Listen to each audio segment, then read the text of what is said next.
This is the story of a podcast that is forging its own path, but fate keeps getting in the way. I am your host, Earthworm, here to tell you that the lights in the sky are stars. And with me, as always, is a man who has yet to realize his destiny, Maddie. Don't believe in the listener that believes in Maddie. And don't believe in the Maddie that believes in the listener. Believe in the listener that believes in this podcast. I've always said that. You have. We're wrapping up Imaishi October today with the final review of his most recent work, right? That's how we do things around here. Yeah, that's how we do it. This just came out a couple of weeks ago. That's how we do things. Get the fuck on it. No, we're covering Gurren Lagann today, and I am very excited. One of my favorite animes, one of Maddie's favorite animes, and of course... And one of my favorite animes. Oh, shit, he's hopping in. I was going to say, of course, we have to kick logic out and do the impossible, because we brought along our good buddy Dan from the Otaku Host Club podcast. I know, when you say it like that, I feel like, yeah, it is kind of impossible to get me wrangled down and on somebody's podcast. But yes, I can't avoid... I can't stay away from any opportunity to gush about my all-time favorite anime show, Tengan Toppa Gurren Lagann. Absolutely. Thank you for having me on. Of course. So we were just talking about it before recording. This is essentially three guys circle jerking over Gurren Lagann. So, like, hopefully everybody enjoys that, but it's going to be a lot of praise. It's going to be a lot of, you remember when this happened? But we all love this show. It's a show, I think, that's very, very worthy of loving. I think we all can agree about that. Yes, I think it's personally, I think it's damn near perfect, and I'm kind of open to what I have often heard from kind of the critic sphere, that Kill la Kill is the better show because it's better articulated and better, more thematically interesting, and the storytelling's a bit tighter. I'm sympathetic to that argument, but there's no moment in Kill la Kill that makes you feel the way you feel when Teplin starts dropping the buildings and becomes a giant robot, and you're like, oh my fucking god, dude, it's a bigger robot. Yeah, dude, it's so interesting. Well, all right, real quick before we start talking about stuff, plugs. If you want more Anime Brothers podcast, join the Discord, join the Patreon. Those links are in the show notes. Go to animesery.com, read Maddie's blog. Like, follow, subscribe, do whatever the fuck you can do. Dan, real quick, just tell people where we can find Otaku Host Club. If you like the sound of my voice, I'm part of a different anime podcast called Otaku Host Club that probably you're aware of this podcast because we've had Earthworm and Maddie on plenty of times, and we've all been on Anime Brothers plenty of times.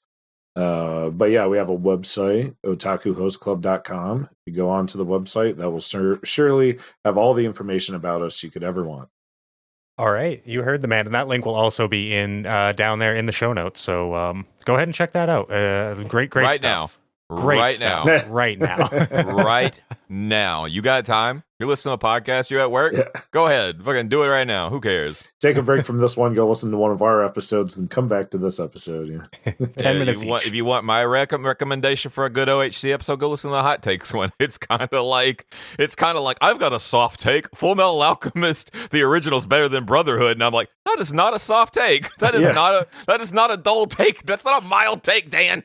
No, that but it's so obvious that feels like it ought to be a low-hanging fruit right there. Okay, and I want to say this before we get into any discussion. Very spoiler-heavy discussion today. Spoiler cast. We're going in. We're going hard. We don't want to leave anything left on the cutting board table. Normally, we get into like production stuff right now, but I don't want to forget to...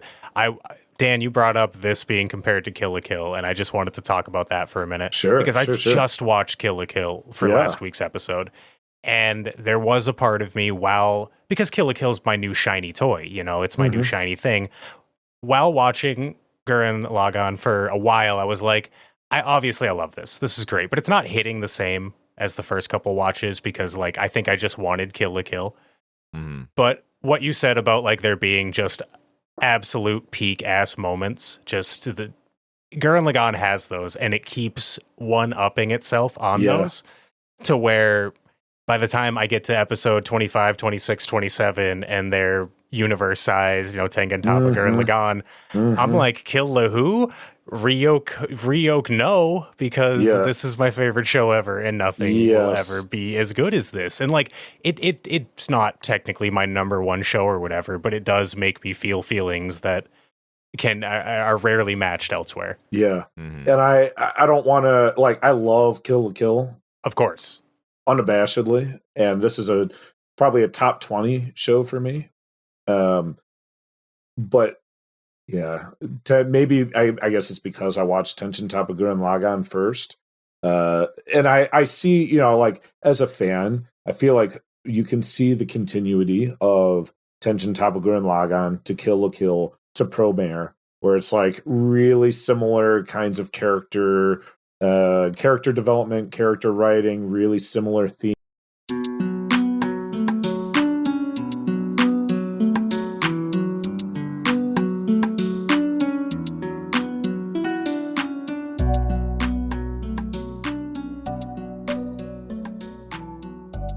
This is the story of a podcast that is forging its own path, but fate keeps getting in the way. I am your host, Earthworm, here to tell you that the lights in the sky are stars. And with me, as always, is a man who has yet to realize his destiny, Maddie. Don't believe in the listener that believes in Maddie. And don't believe in the Maddie that believes in the listener. Believe in the listener that believes in this podcast. I've always said that. You have. We're wrapping up Imaishi October today with the final review of his most recent work, right? That's how we do things around here. Yeah, that's how we do it. This just came out a couple of weeks ago. That's how we do things. Get the fuck on it. No, we're covering Gurren Lagann today, and I am very excited. One of my favorite animes, one of Maddie's favorite animes, and of course... And one of my favorite animes. Oh, shit, he's hopping in. I was going to say, of course, we have to kick logic out and do the impossible, because we brought along our good buddy Dan from the Otaku Host Club podcast. I know, when you say it like that, I feel like, yeah, it is kind of impossible to get me wrangled down and on somebody's podcast. But yes, I can't avoid... I can't stay away from any opportunity to gush about my all-time favorite anime show, Tengan Toppa Gurren Lagann. Absolutely. Thank you for having me on. Of course. So we were just talking about it before recording. This is essentially three guys circle jerking over Gurren Lagann. So, like, hopefully everybody enjoys that, but it's going to be a lot of praise. It's going to be a lot of, you remember when this happened? But we all love this show. It's a show, I think, that's very, very worthy of loving. I think we all can agree about that. Yes. I think it's personally, I think it's damn near perfect. And I'm kind of open to what I have often heard from kind of the critic sphere, that Kill la Kill is the better show because it's better articulated and better, more thematically interesting, and the storytelling's a bit tighter. I'm sympathetic to that argument, but there's no moment in Kill la Kill that makes you feel the way you feel when Teplin starts dropping the buildings and becomes a giant robot, and you're like, oh my fucking god, dude, it's a bigger robot. Yeah, dude, it's so interesting. Well, all right, real quick before we start talking about stuff, plugs. If you want more Anime Brothers podcast, join the Discord, join the Patreon. Those links are in the show notes. Go to animisry.com, read Maddie's blog. Like, follow, subscribe, do whatever the fuck you can do.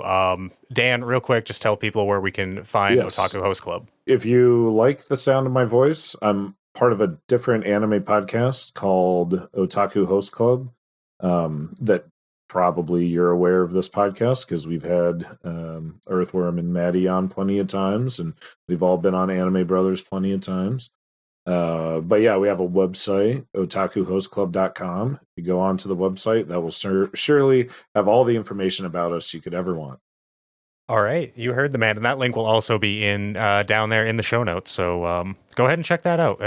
Great right stuff. Great right stuff. now. Right now. Right now. You got time? You're listening to a podcast, you're at work? Yeah. Go ahead. Fucking do it right now. Who cares? Take a break from this one, go listen to one of our episodes, then come back to this episode. Yeah. 10 minutes If each. you want my recommendation for a good OHC episode, go listen to the Hot Takes one. It's kind of like I've got a soft take. Full Metal Alchemist, the original's better than Brotherhood, and I'm like, that is not a soft take. That is not a dull take. That's not a mild take, Dan. No, that but it's so obvious that feels like it ought to be a low hanging fruit right there. Okay, and I want to say this before we get into any discussion.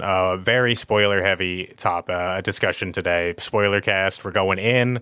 We're going hard. We don't want to leave anything left on the cutting board table. Normally we get into like production stuff right now, but I don't want to forget to.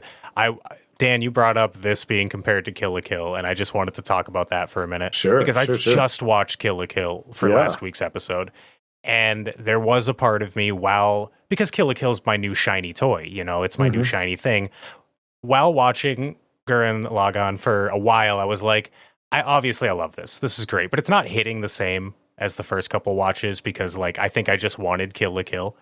Mm. But what you said about like there being just absolute peak ass moments, just the Gurren Lagann has those and it keeps one-upping itself on those to where by the time I get to episode 25, 26, 27 and they're universe size, Tengan Toppa Gurren Lagann, I'm like, kill la who? Ryok no, because this is my favorite show ever and nothing will ever be as good as this. And like it's not technically my number one show or whatever, but it does make me feel feelings that are rarely matched elsewhere. Yeah. And I don't want to I love Kill la Kill. Of course. Unabashedly, and this is probably a top 20 show for me. But yeah, maybe I guess it's because I watched Tengan Toppa Gurren Lagann first. And I see, as a fan, I feel like you can see the continuity of Tengan Toppa Gurren Lagann to Kill la Kill to Promare, where it's like really similar kinds of character development, character writing, really similar themes, really similar emotions, similar visual aesthetic and visual style. And I'm sympathetic, as I was saying, I'm sympathetic to the argument that, Imaishi just keeps on getting better at this as time goes on. But yeah, the raw emotion of Tengan Toppa Gurren Lagann just can't be topped for me. And part of that, as you've hinted at, Earthworm, is the scale. Yeah, Gurren Lagann is so fucking perfect in its sense of scale and the momentum of scale. Where like when we start in episode 1, we're in a little underground village, and Simon comes across a little tiny robot. And a giant gunman crashes in from the ceiling, and you've never seen a robot that fucking big in your whole fucking life. It takes up the whole screen, and it's like, oh shit, wow, the Kamina looks so tiny when he's squaring off to this gunman, and Simon's gunman Lagann looks so small compared to the Beastman's gunman, and it all feels so epic and so impossible. And then before you know it, every couple episodes it gets bigger and bigger and bigger. Then the gunmen are so small in comparison to the 4 generals' big moving base gunmen, and then those look like fucking gnats compared to Teplin gunmen, and then Teplin gunmen is like an anthill compared to the fucking moon as a gunman. And then the moon is so small when you're talking about a galaxy-sized gunman, and everything just keeps getting bigger and bigger beyond. Every time it levels up, it's like it challenges your imagination. It challenges everything you thought you knew about the show. And it's that constant sense of amazement, that constant sense of wonder. It's part of the magic of Gurren Lagann. Yeah. I was saying that during the Kill la Kill episode, just about Imaishi and his ability to show you scale. Obviously Kill la Kill's not, no, we're not throwing galaxies or anything. But in that, like the way you fucking start at the top of Honoji Academy and it just draws the camera down. Yes, that's one of my favorite shots in anime. Is that opening It's so shot good. in Kill la Kill? Well, there's the Tengen Toppa Gurren Lagann version of that is when at the Battle of Teplin, when Nia jumps out and gets in the robot's hand and joins Simon in the cockpit. There's a beautiful sequence where Gurren Lagann turns and it squares off against the giant Teplin with all the armies of beastmen hanging in the air. And yeah, it's the very similar vibe as that opening of Kill la Kill. And that kind of visual framing where it's like small protagonist against the impossibly large antagonist. Yeah, I love that. That kind of thing always resonates with me. Definitely. Do you have any thoughts, Matt?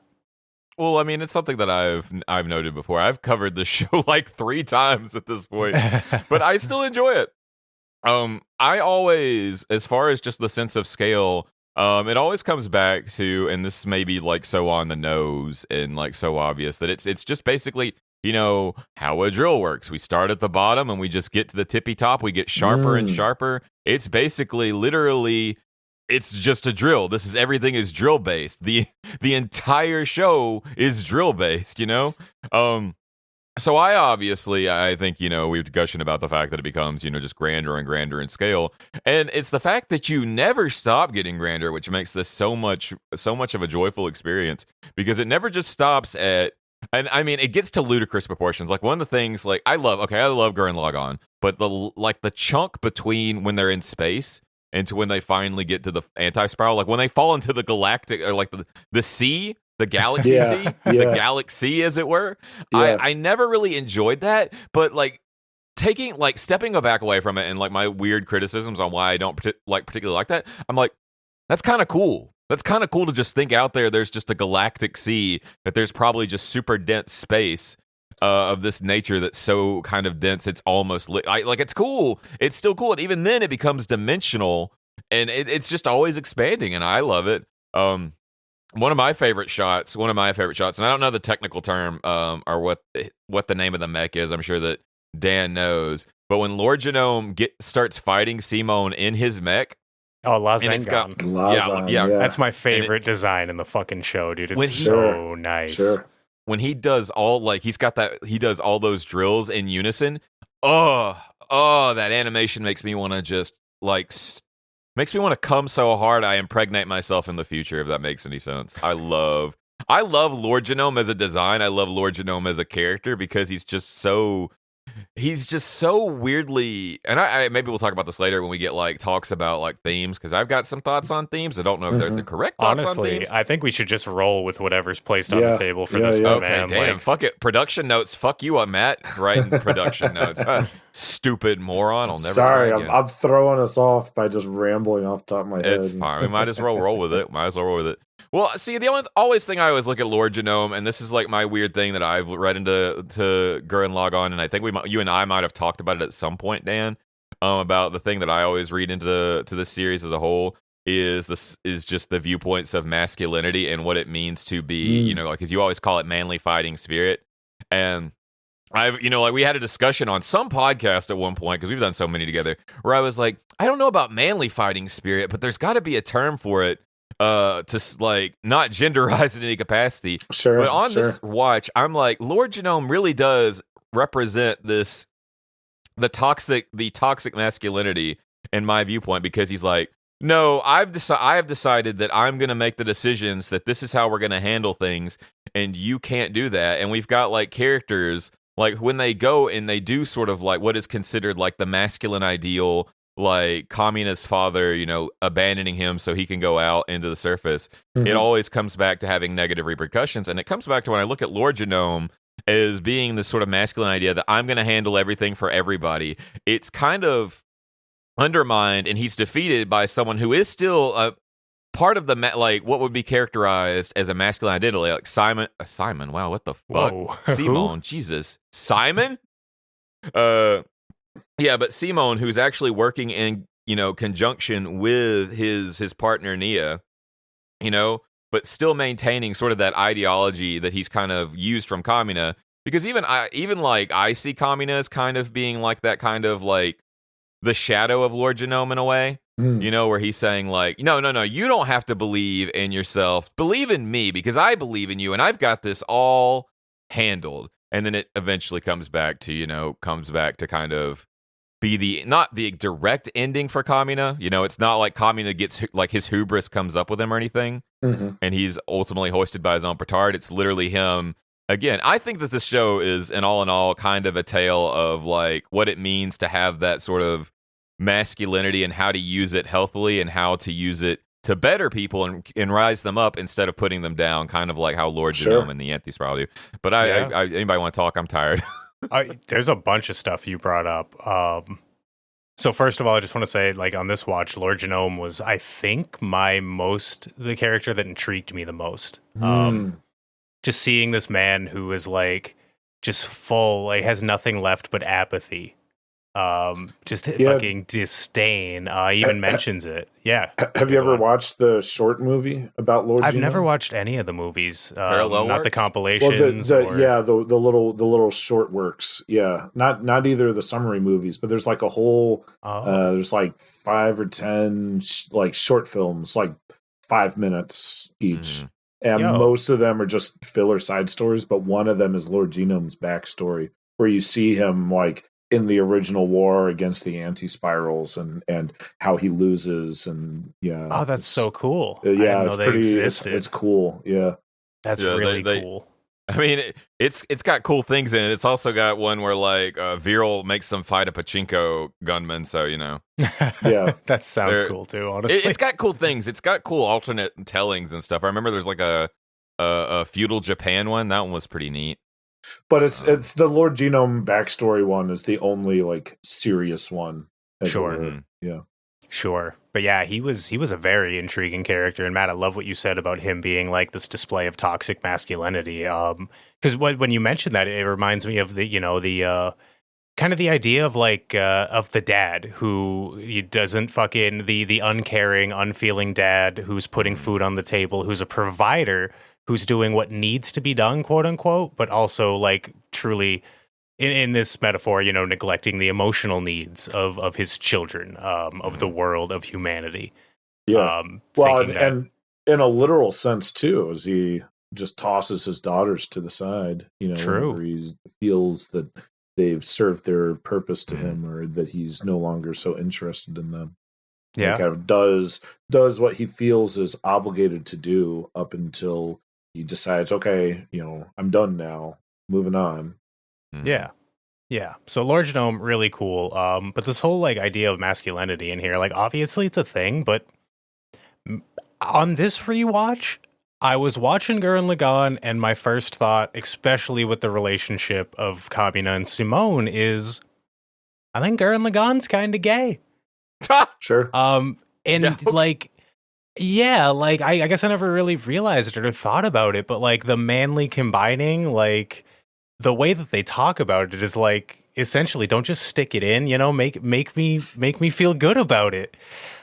And so I've always had complicated feelings about like Lee Ron. Ron, I'm like, there's obviously some bad tropes, some homophobic tropes going on there. But in this watch, I kind of realized like it's more so the people around Lee Ron who are the problem. Like, yes. Yeah, he makes some flirty jokes every now and then, but none of it's like he's not so much that aggressive gay man that became a bad trope for a while. But it's the way characters react around him, and it's like that homophobia from the characters, such as like Kamina, this big manly energy, kind of solidified that like whether Gurren Lagann is gay or not, like I think there's definitely some queerness where it's at least going up to the line of kiss your homies goodnight. Yeah, like don't be afraid to have kiss the homies goodnight. Yeah, like don't like you're saying, Matt. It's preaching this idea of like healthy masculinity where, Kamina and Simone fucking would snuggle at night and they wouldn't fucking think anything of it type deal. And I think that's really cool.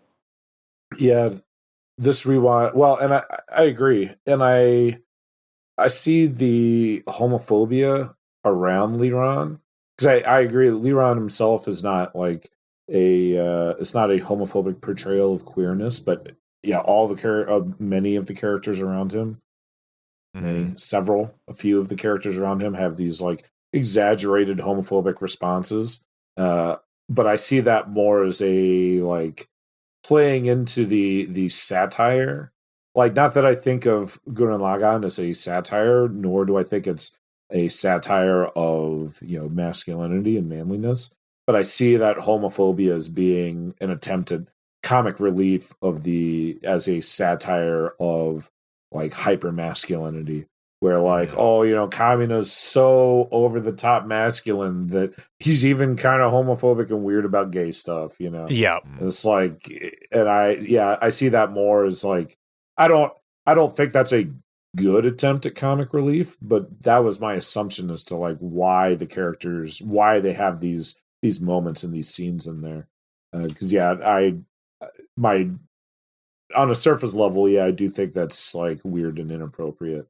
But yeah, I think they're getting at satire of hyper masculinity, and along these similar lines of what you guys are saying. For me, the big theme of this rewatch for me was just how emotionally intimate so many of the male relationships are in this show, where like Kamina and Simon, truly have this not codependent, but this they're very emotionally intimate with each other. They're very trusting of each other, and I'm thinking even in the first episode where Kamina ropes in Simon and into the riding the pig moles to escape plan, and they get busted, and all of Kamina's quote unquote friends, when they're threatened with no dinner, they're all like, "Oh no, sorry, we want to eat dinner, we give up," blah. And they're kind of jokingly apologize to Kamina, and Kamina's like, "Fuck you, man! Like, you ain't my ride or die homie, are you? Like, you're weak, And I agree, those people are weak. And Simon, he doesn't cave.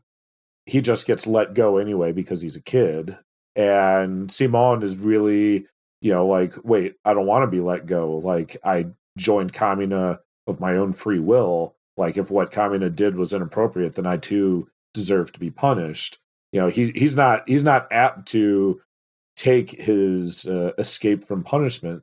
But Kamina says, no, it's okay, man. Like, because I can see that mental exercise happening within you, and I know that you're not looking to betray me. You're looking to, leave me hanging. Like, yes, you are just a little kid, so you should go forth and eat your dinner and escape punishment. Like, you're just a kid. And in similar way, when the quote earthquake starts, and Kamina's like, "No, I'm just going to stand my ground," and Simon's like, "No, we have to run away." And Kamina immediately registers, like, "Oh, you feel this way because of your childhood trauma." He goes, he wraps his arm, he hugs Simon, he says, "Don't worry, I got you. I will protect you. I'm not going to die from this." And it's all, that sequence really stood out to me more than it sometimes does. It's like real, the power of friendship and the power of emotional intimacy and love. Yeah, definitely.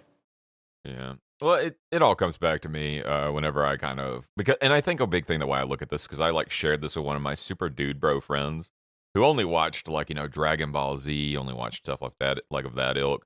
And then I was like, if you like this, you're gonna like Gurren Lagann. He got so obsessed with Gurren Lagann on a degree that was just profound to me. Like, I was like, I've changed this boy's life. Look at me go. But speaking of Kamina, because I kind of want to talk about this, because I know none of us, this is like not our first rodeo. This is like our third rodeo. But still to this day, it kind of shocks me just the fact that Kamina, dies. It's still just such a yes. Today's storytellers would never do that. They would never write off a character, especially one who is as vehemently popular as Kamina is. But it's still to this day, I'm just like, bold of you. Bold, whoever I can't remember the writer right now, but I was thinking it's a bold choice. Was it a surprise to you, Arthur? How'd you feel about it, Dan? How do we feel about this? Yeah, On our first go around. I mean, it's the first. It is shocking the first time you watch it. Absolutely. It's totally shocking, and I love. On the one hand, yeah, sure, I hate that Kamina dies because he's a favorite character. He's a joy to have on screen. He's so iconic. But I do love the emotional arc of Kamina dies and Simone and Yoko and Kitan. Everyone is dealing with their varying degrees of guilt, of grief, of sadness and remorse in all these different ways. And they each have to kind of navigate that to the best of their abilities. Like I think the show handles grief very, very well, and with a lot of emotional nuance. You know, even stuff where like I forget if it was. I think it's the guy from Littner. Daika. I know you're. Yeah. Daika, Okay. Daika. Yeah. When he approaches Yoko and says, "Hey, you know, Simon is really falling apart. Like, can you say something to him?" And Yoko says, "I can't because it takes everything I have to keep myself going. I don't have any emotional space to worry about someone else. I can't do any emotional labor because I have to use all my emotional labor just for me." And I think that's a really like healthy boundary setting, like healthy self-awareness is like a really powerful scene in my opinion. Yeah, definitely. That's always been one of my favorite parts is, and that's why, like, kind of like you were saying, I love Kamina, you know, I don't want to see him die, but I don't, Gurren Lagann is what it is because of that choice, you know. Yes. His presence could not have done what his memory was able to do, you know, almost like, I don't know. And it's these moments are where I see the parallels to Evangelion and how, you know, we handle grief and we handle these things. And to what Matt was saying earlier, Kamina being, you know, on the surface, this dumbass who's just like, believe in the me, but that believes in you, that believes in me, that believes in that tree, you know? But that's essentially just the dude bro way of saying what fucking episode 25 and 26 of Evangelion was saying. It's like you put yourself out there and people perceive you, and you are both what you perceive yourself as and what others perceive you as. So don't believe in yourself because it's telling you can't. Believe in me. And then when I even think you can't, don't believe in that. Believe in the me who does believe in you, because that person does exist. Even though my doubts, my logic part of my brain, it all says no. In my heart of hearts, I know that Simone the Digger will find a way. And that was Kamina's thought the whole time. And when, I don't know, I really noticed the different types of people that Kamina and Simone were. You know, I feel like as Simone grows, at least I kind of thought of him as like, oh, he's just second Kamina, but he's not. Kamina did things with words. You know, he would inspire, he would fucking, but Simone, his special talent essentially is just to keep going, to keep working, to do the labor essentially. While Kamina is, you know, inspiring everybody, someone needs to dig.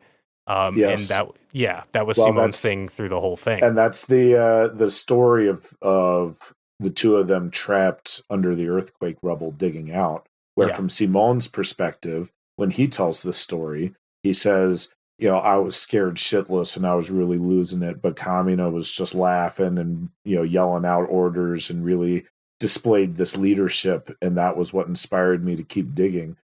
But when Kamina tells this story, he says, I was really losing it. I was so scared. I had no idea what to do, but I just saw Simone just kept on digging, and that inspired me to cheer him on and to keep rallying him and giving him that emotional support to keep going, you know. Yeah. So they just complement each other perfectly in that way. And as you say, that is Simon's, Kamina is the leader, has the personality type of a leader, but Simon is more the doer, Yeah. He doesn't have the same level of charisma, the same level of extroversion. He's not necessarily a leader by default, but he is the person that never gives up, the person that ultimately has the spiral energy, right? That he never gives up. He just keeps on keeping on. And he learns, I think it's through Kamina's death that he learns to become the leader, Yeah. that he grows into that position. And I think it's Nia. Nia is the conduit of that growth, right? Because when Nia enters the story, Nia has never met Kamina, has no idea who Kamina was or what role he played in their group. And she just comes in and says, Simone, I see you doing. You're the first one that ran out to protect me. You're the one that saved me from the death box or whatever. You're always the one that rescues me. You are the doer.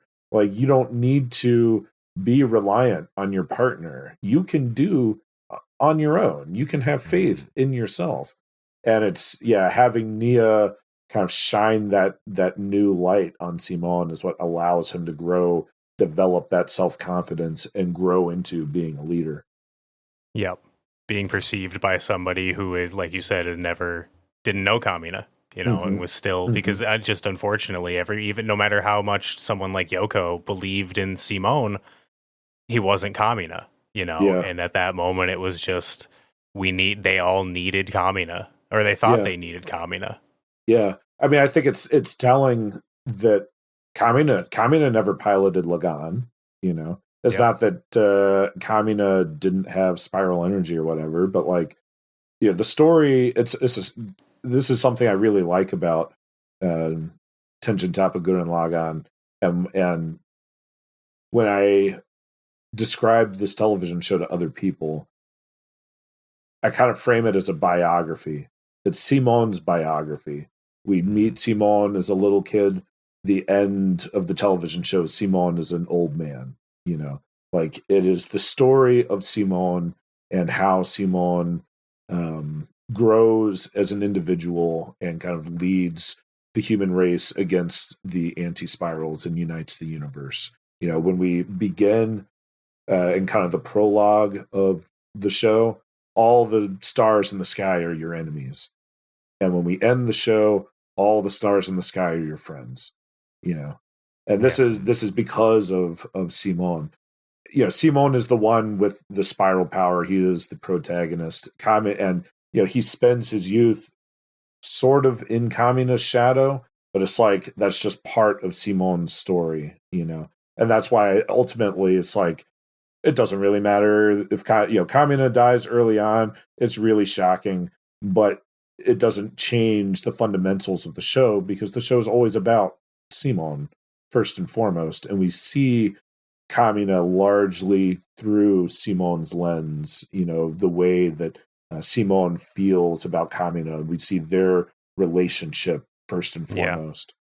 Even Kamina and Yoko's romance is sort of frame, we do see this, but we often see this through the lens of Simon and Simon's kind of teenage crush, his teenage crush on Yoko, and the way this makes him feel as a young person. This is another the power of emotional intimacy, the power of friendship. It takes two people to correctly pilot Gurren Lagann. You can't do it on your own. You need to have your partner in there. Whether it's Kamina, whether it's Roshu, who is someone that is of a similar, same age as Simon. So they kind of grew up together in a certain kind of way. They have this certain kind of bond and balance with each other. Then it's Viral towards the end, where Viral also is from back in the day, somebody that knew Kamina, someone that has been in the game for a long time. So they have this certain kind of connection and emotional bond. Yeah. Mm-hmm. It's one of my favorite things that pops up in Imaishi works all the time is this guy used to be the biggest villain ever. Now he's our best friend. High five. Yeah. Everybody loves that. That's one of the great classic tropes. That's one of the best tropes, honestly.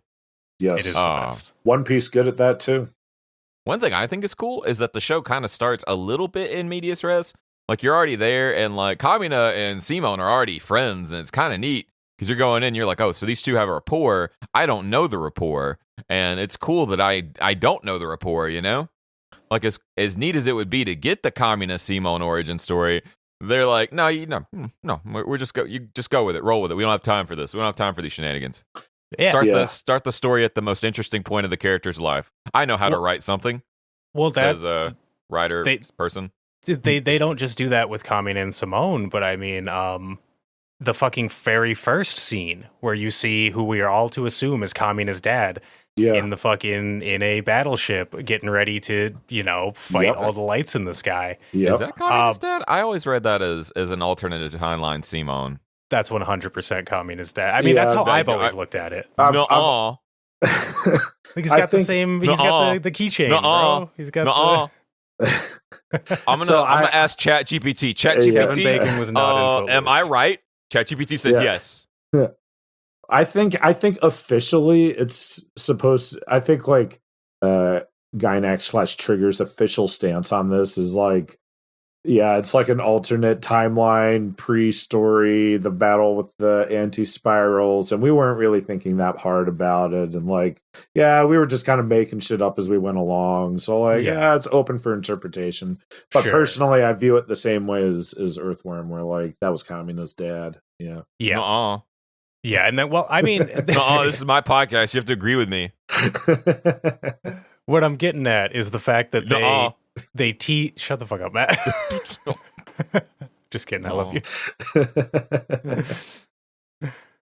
Yeah, they tease that though, and I like that. It's the noodle incident from Calvin and Hobbes. You never get to find out what the noodle incident was, but they keep referencing it. And it's not to see this giant fucking galaxy-spanning space battle, and then to be dropped underground, where it's like we don't even know if what's above this ceiling. Yeah. And then to really, like, you get some with Lord Genome, but even clearly this is up to contention whether or not Lord Genome's battle with the anti-spirals was even the same battle, so you get maybe drip fed some stuff, but ultimately, clearly, like, Gynax and Trigger were like, yeah, we don't know. We weren't thinking too terribly much about it. But I think at the time they were at least thinking like, oh, this would be really cool. Yeah. This would be really cool to start off like that. And that early opening sequence is really reminiscent of Captain Harlock. Like the way the design of the spaceship and the way the spaceship pans is straight out of Captain Harlock. And I think the character design very Harlock-esque as well. So like, yeah, I totally feel like I can just imagine that somebody, on the staff is like, dude, it would be so fucking sick if we opened with this like Captain Harlock spaceship pan, and everyone's like, oh hell yeah, I love Captain Harlock, man. Let's fucking do that. Yeah. That'd be the. I'd like to think that's the actual conversation. Fuck yeah, I love Captain Harlock. Draw that shit. With Imaishi's staff, I imagine that's 90% of what happens, man. Yeah, it's because like, all these, like the Gurren Lagann, Kill la Kill is like such a mishmash of like all your favorite things, which to me is like the best art is often this kind of way, where it's drawing from a large volume of different influences and so referential. And we see like the cross counter from Ashita no Joe. I would even argue that Kamina's kind of death pose, as it were, is very Ashita no Joe-esque, Sure. And of course, the obvious reference point of Getter Robo, where like if you go back and watch Getter Robo, it's like that's where the drills come from, that's where combining robots comes from. That's where hot-blooded youth comes from. That's where your fighting spirit is what dictates your power level comes from. Like everything is pulling. It's like pulls so much from Getter Robo. Yeah, I've heard that a lot. That's cool. Yeah, hell yeah. Yeah, it should. Getter Robo is fucking cool. Yeah. Here's the thing. I look at Captain Harlock. I say, that looks so cool. And then I look at scenes from Captain Harlock and I'm like, why is this moving at 5 frames per second? And then I'm like, damn, I'm too used to Mappa in their 500 frames every nanosecond. I'm understimulated. Yeah. So I have watched, I think, most, if not all, of the Getter Robo franchise, and I've watched, I think, everything except one small OVA of the Lazyverse. Ooh. So I can tell you, you don't need to watch this stuff. It's not that interesting. You're like, these people thought it was cool. You don't need to watch it. They were wrong. That's if you're like me and Gurren Lagann is your favorite anime show, yeah, it behooves you to go back, at least watch the Getter Robo like modern OVAs. If not, watch some of the original television show to like really get a feeling of how Tengan Toppa Gurren Lagann came to be. But yeah, looking back at these 70s anime shows in the 2020s, it's like it's understimulating, to use your words. That's a good descriptor for it. It's understimulating. It's just not that exciting. It's cool from a historical standpoint, but it's a little bit like why. That's not really a fair comparison, but it's a little bit like, I don't know, like if you've spent your whole life playing, I don't know, like Halo, and then somebody's like, "Here, play the original Donkey Kong." It's like, yeah, wow, you have to have an appreciation for that kind of stuff, specifically. Yeah. And the Lazyverse is even worse. It's like as you say, Captain Harlock is so cool on paper. When you actually watch the original TV show, its lack of a large-scale plot really hampers it. It's not very interesting. It's such a shame, because there's always these old shows, and I'm like, I know that this inspired something else that I love, and I want to watch it just so that I can say, like, yeah, I know. I've seen all of the Lazyverse, but then I'm like, I sit down and I'm like, okay. I know. I'm not a Japanese child in the 70s. Exactly. Stimulating. I watched it so you don't have to. Oh, thanks, man. Yeah, that's the truth. I watched it so that I can assure you with confidence you're not missing very much. Yeah. So people need to just message you and they're like, I think I want to watch Galaxy Express 999. No. All right. I won't. I mean, yeah, 999 is better than Captain Harlock, but I don't know. It's a lot. It's a lot of television to watch for how much payoff exactly? It's not that good. You'd be better off watching Mushishi. Yeah. I just look at the main girl from 999 and I'm like, I want to know everything about you. I want to know what goes on in your head. I love you. You're so beautiful. And then it's like 112 episodes. Oh, fuck that. Yeah. You're not that cool. What are we talking about?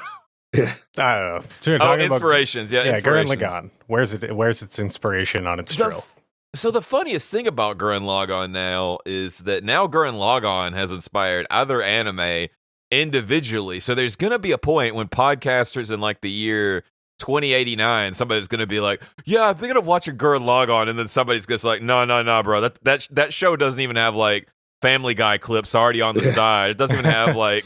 Dude, that show's in 2D. It's not even in 4D, man. Bro, talk about understimulating.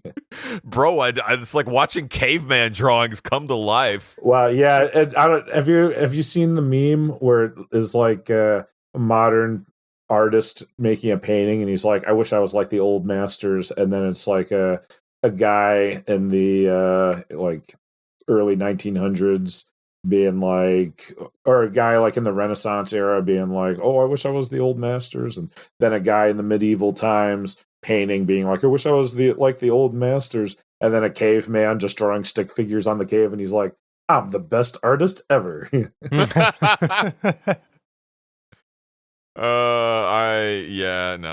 definitely like that. Definitely like that. Yeah, it's definitely like that. Absolutely. I'm over here just doing like, these characters look so cool, and I want to be able to say that I know what it's like, but then I'm like, I watch a clip and I'm like, oh man, all I know that the only cell moving is his mouth. He's been talking for a while. I'm kind of bored. Oh man. Well, let's talk about another Imaishi signature move, which is stories that are like kind of in two halves. Like Gurren Lagann yep. has the first half where you're fighting against Lord Genome, and then after then they defeat Lord Genome, we enter the second half of the show, which is about fighting the anti-spirals. Similar pacing or similar narrative pacing as Kill la Kill, where it's like first we battle against Setsuko. What's her name? Satsuki. Satsuki. Satsuki. Yeah. First we battle against her, then we battle against these space aliens. Promare a little bit like this too. First we have this conflict between firefighters and fire people. Then they're united forces in the second half to battle the rich guy or whatever. Yeah.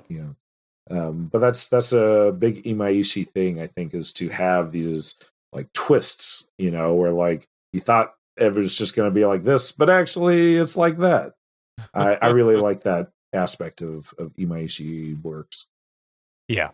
That's what drew me to Gurren Lagann in the first place. Genuinely, is like it just kept getting bigger, like you were saying earlier, and so when I originally reviewed this with JD back when we first started the podcast, and I made him watch it and review it in 3 parts because of that. So I made him watch up to where Kamina died, and then I made him watch up to the time skip, and then I made him finish it. And I just kind of wanted to get his idea of like, do you feel there? Because at the time for me, like it felt like 2 completely different anime. Watching it this time, they felt much more cohesive. The 2 parts.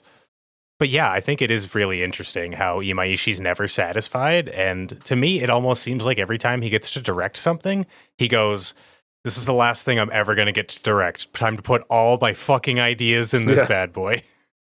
Well, and so that's part of what makes Cyberpunk Edgerunners so interesting to me, because Cyberpunk Edgerunners is dramatically different than this lineage of works.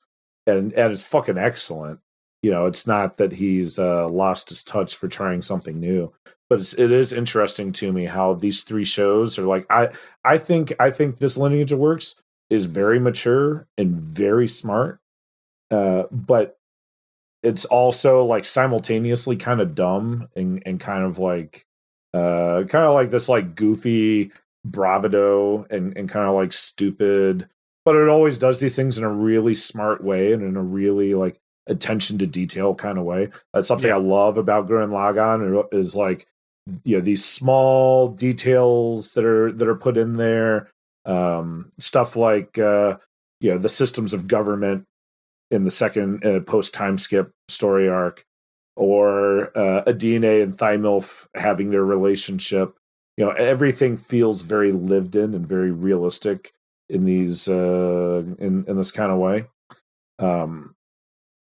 I really, and Cyberpunk Edgerunners is also like, it's so smart, it's so mature and thoughtful in these kind of ways, but it doesn't have any of the stupid stuff. It like has totally lost or abandoned the like goofy bravado and kind of like smart stupidity. It's just this mature, adult, emotionally nuanced storytelling, which is like, I remember when I watched Cyberpunk Edgerunners, I had a feeling like, damn, I've become an adult on Imaishi works, and it feels like Imaishi has finally started telling adult stories too. Very interesting. I don't think. Okay, so he definitely had to get it out because he still put the little girl in there who is just absolutely just so much of his other. I can't remember her name. The girl with the shotgun. Yeah, the big guns, big hands and big guns girl in Cyberpunk Edgerunners. But I don't know. There are many short, squat women in my life that have that kind of personality type. So I know a couple of myself. Yeah. I mean, I still think that, like, not to make this the Cyberpunk Edgerunners podcast, but I still think he does the 2-part thing. Like, there's a vehement shift after is. Okay, that's fair. Sure. Yeah, I mean, not like hard, because it's only 10 episodes. But like after and David basically becomes the size of a truck. Yeah. I think that's a shift, but you're right. It's not as big of a shift. It's not as diverse of a shift. It's definitely just more of a natural conclusion. You don't even know how much time has passed. Meanwhile, I guess I don't know. I'm rambling. I was just thinking about it. I was like, I thought there was a time skip in Cyberpunk Edge Runners, and I had to look. I was like, yeah, there's like there's montages. There are like little bits of time skip here and there. Yeah, that's true. Yeah, it's I like Cyberpunk Edge Runners. Yeah, that's my contribution to this conversation. No, I get it. Though. Matt, go on. Yeah. Also, I thought it was your first. You telling me this is the second time you've watched the show? I thought you knew that. I didn't. Was that when you had to like watch like 50 episodes of Naruto at a time? No, that's when I was like, all right, JD, law of equivalent exchange, right? I give you 27 episodes of anime, and therefore you want me to watch Naruto. I watched 27 episodes of Naruto. Okay, that's fair. And then, like, for the rest of our career, he's like, and you never finished Naruto. I'm like, I didn't fucking have to. What 27 episodes did you watch? It was the 1 to 27. Oh, he wanted me to start Naruto. Yeah. Oh, that's so wild.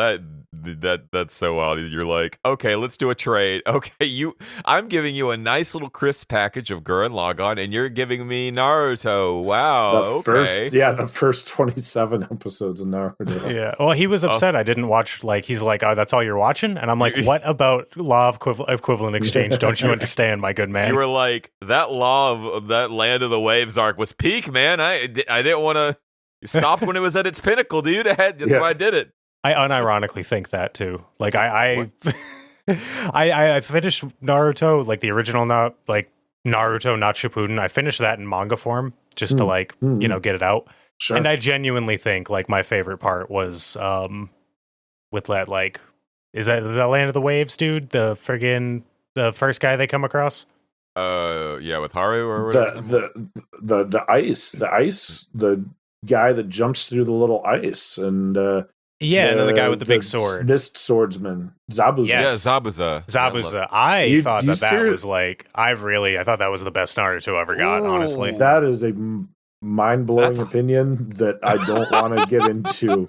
Because I'm not trust me, I'm not the guy. I'm not the guy who is gonna be like fucking. And I know Naruto. Trust me, yeah, I don't. But just like that, that's the most enjoyment I had out of it. I guess. Interesting. So. That's a really hot take.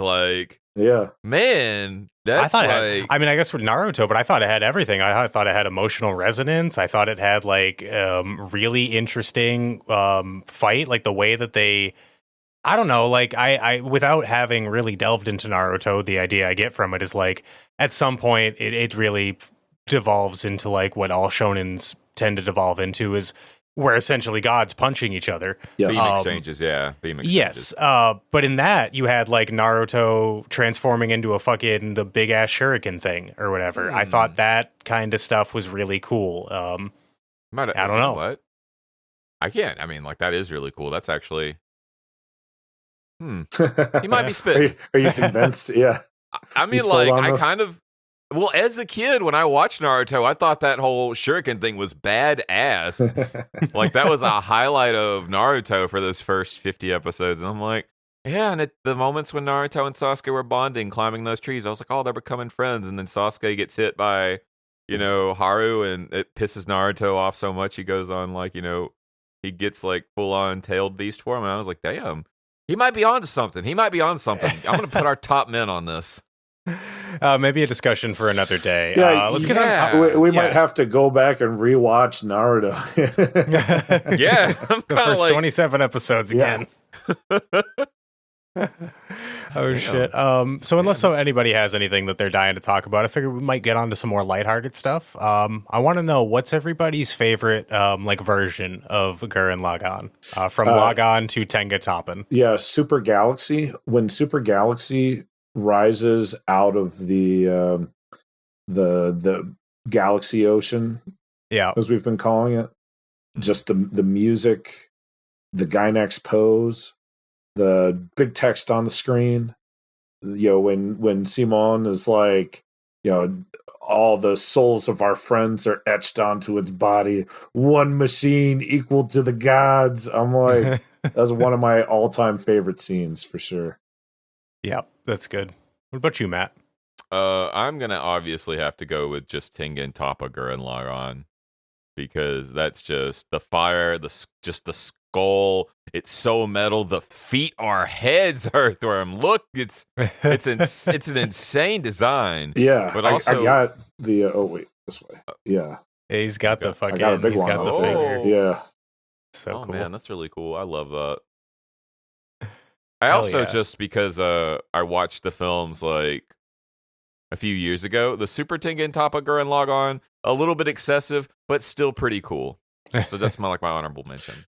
I avoided the films for years because I just didn't want to see an edited version of my favorite TV show. But I did go see the movies in theaters since they were recently in theaters. I think within the last year, right? Yeah. So that was my first time seeing the movies. I did not like the way the movies were executed. There's things about the movies that I think are entertaining and interesting. But I didn't like the way they tempoed the story between two movies. Doesn't it feel really natural to just have the first movie be up until they defeat Lord Genome, and the second movie is post time skip? But no, that's not what they do in the movies. No, really? It's fucking weird. Yeah, That is It weird. is like it. They start right before they attack Lord Genome, and then the second movie starts as they're attacking Lord Genome. You can't have two climaxes in one movie. Well, Yeah. I mean, if your refractory period's short enough, you can. Fuck. It's really weird. And it goes super fast, especially when they're actually going out to space. It's got some scenes in it I wish that were part of the core series. Like, I find it funny that in the original series, as Simone is being talked to Kamina, he's like, Kamina, you're so great. I remember you. You're great. And it's like, Keaton just died. But in the movies, they show Keaton too, and it's like, okay, that's reasonable. Yeah. Sure. Talking to Simone as well. The Super Tengen Toppa Gurren Lagann is just an exercise in masturbation, but it is a cool design. But it is literally just, we're throwing this in there because it's unexpected. Like, you think, oh, this is the part where they got the anti-spiral, and then he's like, fuck you, I've seen this move before. And then they get even bigger. I think if they added some of those scenes, it'd be better, but not like the Super Tengen Toppa stuff, but maybe just the little things. Mm-hmm. All the small things, as it were. Yep. As far as I go, I guess I'm a basic bitch. I like just Gurren Lagann. Fair. I think it's timeless. Which is yeah. I mean, I like straight up off a design. Like, obviously it's cool in action. But if I'm just staring at it, which car do I want to buy? I think the other ones are a little fucking. I mean, obviously they're a little much. They're supposed to be, but just Gurren Lagann, nice and sleek. Got enough going on to make them interesting.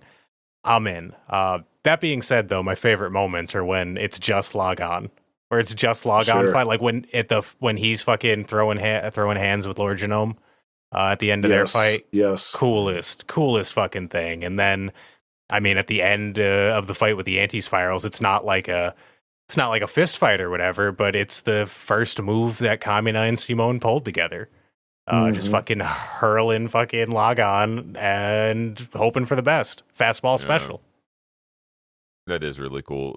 Honestly, that entire sequence is super awesome. I remember, and it's one of those weird, small, cherished memories. But at some point, I was at a con, and they were playing the final episode of Gurren Lagann on, I think, Toonami or something like that. But I just remember being in the bed with my partner at the time, just being like, "Oh, this is so fucking cool! This is so fucking cool! Look at it! You have no context for this, but isn't this the coolest thing you've ever seen? It is, isn't it?" Yes. Yeah, it is. It is factually. We've got our top men on it, and the results are in. It is literally the coolest thing you've ever seen. Yes. Hell yeah. I think so. Yeah. What do we think are what are the most impactful character deaths for us? The most impactful character death this time around? surprising. Maybe surprising is not the right word, but it was Kitan. Yeah, his death, like it always hits me. It's always when everybody starts fucking going in those last few episodes. It's just an emotional roller coaster. But yeah, Kitan this time was just really powerful. Like not a single regret in his mind or body. Just laughing when he dies. But a close runner-up, surprisingly enough, this one is surprising. It's the twins. I know, dude. First time I watched it, couldn't give two shits about them the entire time. And then they grab fucking Gimme and Dari, and they're like, "You live for us." Yeah, I'm like, shit, man. I'm done. I love you, boys. So that one always hits. I still find Communist to be the most impactful for me, but that's mostly just because I see my best friend from high school in him so much. Sure. And I'm just like, damn, we really fell out of touch, didn't we? And I'm like, last time I talked to you, you were on some crazy MAGA bullshit. Oh no. So it goes. Yeah. Anyways, but it was still impactful because every time I see it, I see that friend of mine in Kamina, and I'm still just like, it's those characters' deaths that are never like by the own character's design. It's never like a character who's getting his comeuppance, or like it doesn't feel, I don't know how to describe it. Like, gosh, I'm trying to think of this character's name, but the asshole from Iron-Blooded Orphans, who when he gets crushed, everybody climaxes. I can't remember that dude's name, but like he has his death coming. But Kamina's kind of death, while it feels rewarding to the story, it's just like, oh, he's just a dude, guy. It's necessary for the story, but it still hurts. I don't know how to describe what I'm saying. Yeah. I'm speaking words, but you're right though. Like I think, maybe I just didn't bring that one up because it's so obvious. But later, buddy, come on, that one fucking that drills right here, man. Drills right here. It's also because of how it impacts everyone. Kitan calls back to that when Kitan dies. He says, "I'm not going to say anything as eloquent or powerful as later, buddy, but I'll see you later, suckers." It's like, but these little details make it such a rewarding watch. Yeah, definitely. I think one of the moments that also, speaking about communist death, that kind of gets me too, is Simon's reveal that he's not, that Yoko doesn't like him. That still this day kind of hurts me. Even though I know he inevitably, finds a true love in Nia, it's still just like, he still liked her. That's yeah, painful. But I think, so that scene also stood out to me on this rewatch, and I was thinking about how that scene, it cements Simon. It's like the end point of Simon's transition from boy to adult, where like when he's a boy, he doesn't know how to correctly contextualize and relate to Yoko, and Yoko maybe is or isn't aware of this, but is like up in it with Kamina. But by that point in the story, when Yoko says that, it's like she looks at Simon and is like, now you are a man. Now you are able to, navigate emotions appropriately. You're mature. Like now we can talk as adults about, romance, about our emotions. And I know that you won't be jealous or be weird or be awkward about it. I thought that scene was really powerful this time around. Yeah. Dan, I do want to get to your impactful character deaths, but I want to jump off of something you said. Talking about like Yoko and how she reacted towards Kamina and Simone. This time I noticed a lot of immaturity from Yoko, which makes a lot of sense. She is a 14-year-old girl when the story fucking starts. She clearly doesn't have all her shit figured out. But the way she kind of flirts with Simone when Kamina's pissing her off, kind of that emotional immaturity from her. And I don't know, I never noticed it before, but I think it just goes to show how Kamina's death really does impact everybody, to the point where, Yoko ends up lonely is not the right word, but a lone school teacher who just lives by herself on an island, very content with that. But it's she very much lost all of that, like, fucking kind of conniving teenageness that she had. Yeah. I mean, she grows up too. Yeah, definitely. Well, but and I think her life choice to become a school teacher is one of like that's what she wanted to do, right? And I think about this in the context of when they're stuck in the anti-spirals alternate universes, like where they're stuck in the mental maze of living through all the different possibilities of their life. And Yoko is the one that has the most possibilities displayed within her life, where like she's a crime-fighting bounty hunter, she's a school teacher, she's a athletic sharpshooter. Then there's one where she marries Kitan and she has a relationship with Kitan. And I think that she does. Kamina is like her true love, but I see her relationship with Kitan as a more adult, like, yes, we've all had baggage in our lives. We've all had these different experiences. And now as adults, we're able to relate to each other and have these emotions. It's okay if we're not each other's first. It's okay if we're not each other's, great love stories, but still, we do love each other and we do have this relation with each other. And it goes unexplored in the story because Kitan lives in the capital and is doing his government stuff, and Yoko says, I don't want to live in the capital. I don't want to be a government person. I'm just going to go live a quiet life somewhere else. But yeah, I like the kind of that more mature take on romantic love that Gurren Lagann has in that moment. And along those lines, one of the character, because we've already talked about all the truly great character deaths, one that I bet you guys didn't think about, but it really impacted me this time around is Viral's fictitious family.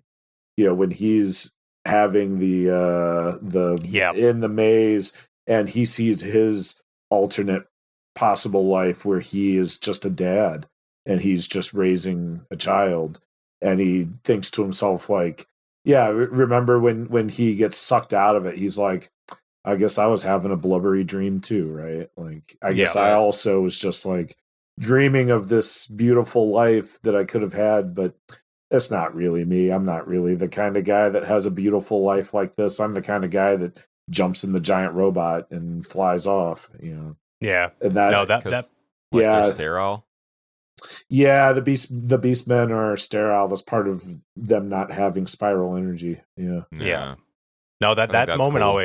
Has always stood out to me because like Viral, like, he's the bad guy turned whatever. He's the Piccolo of this.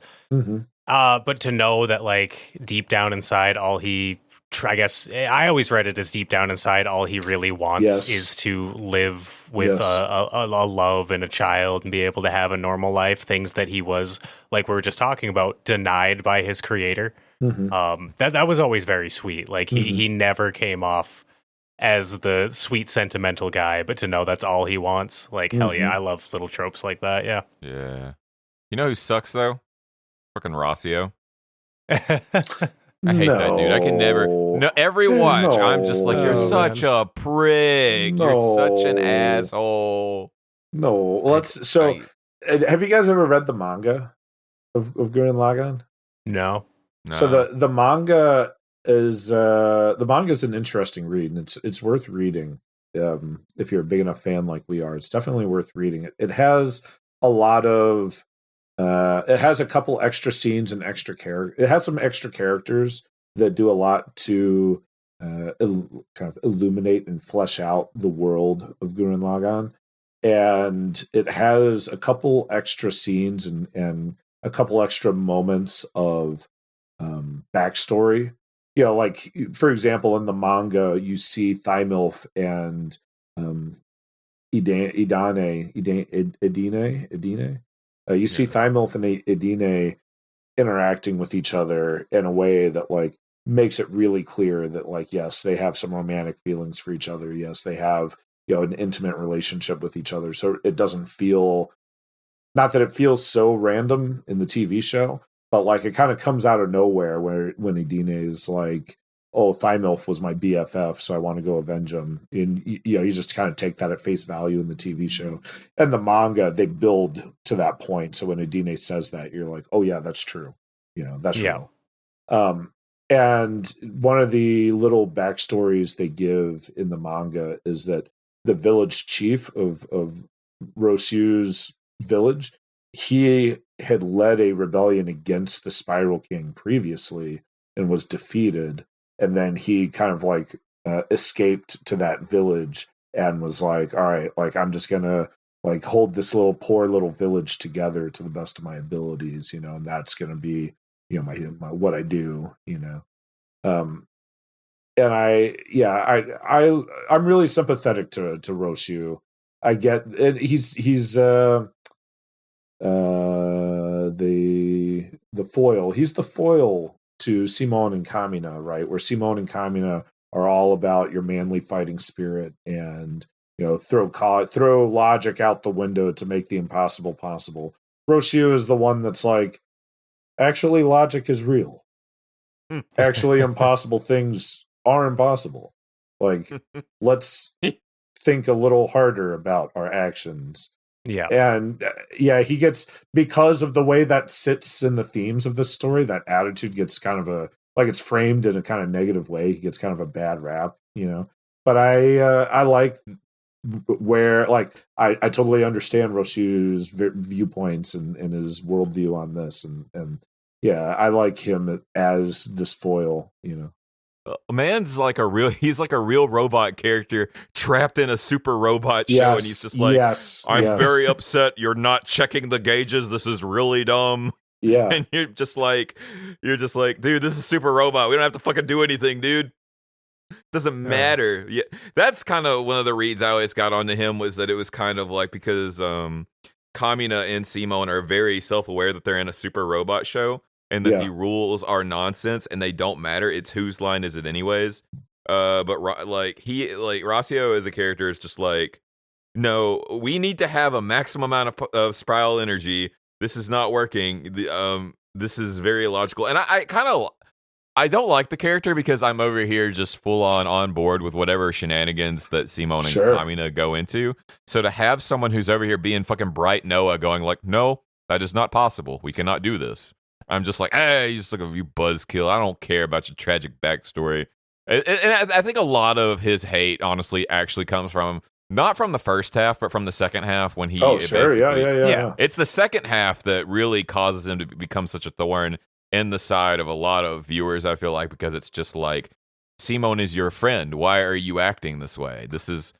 like, it's like, it doesn't feel out of character for him to develop in the way that he does, but it's frustrating to see, like, it's like a conclusion of a character that doesn't fall outside of the possibilities of how he would act, but you're just mad at him because he's acting that way, like, Yeah, he develops this kind of realpolitik worldview that is at odds with the idealism of the rest of Team Daiguren.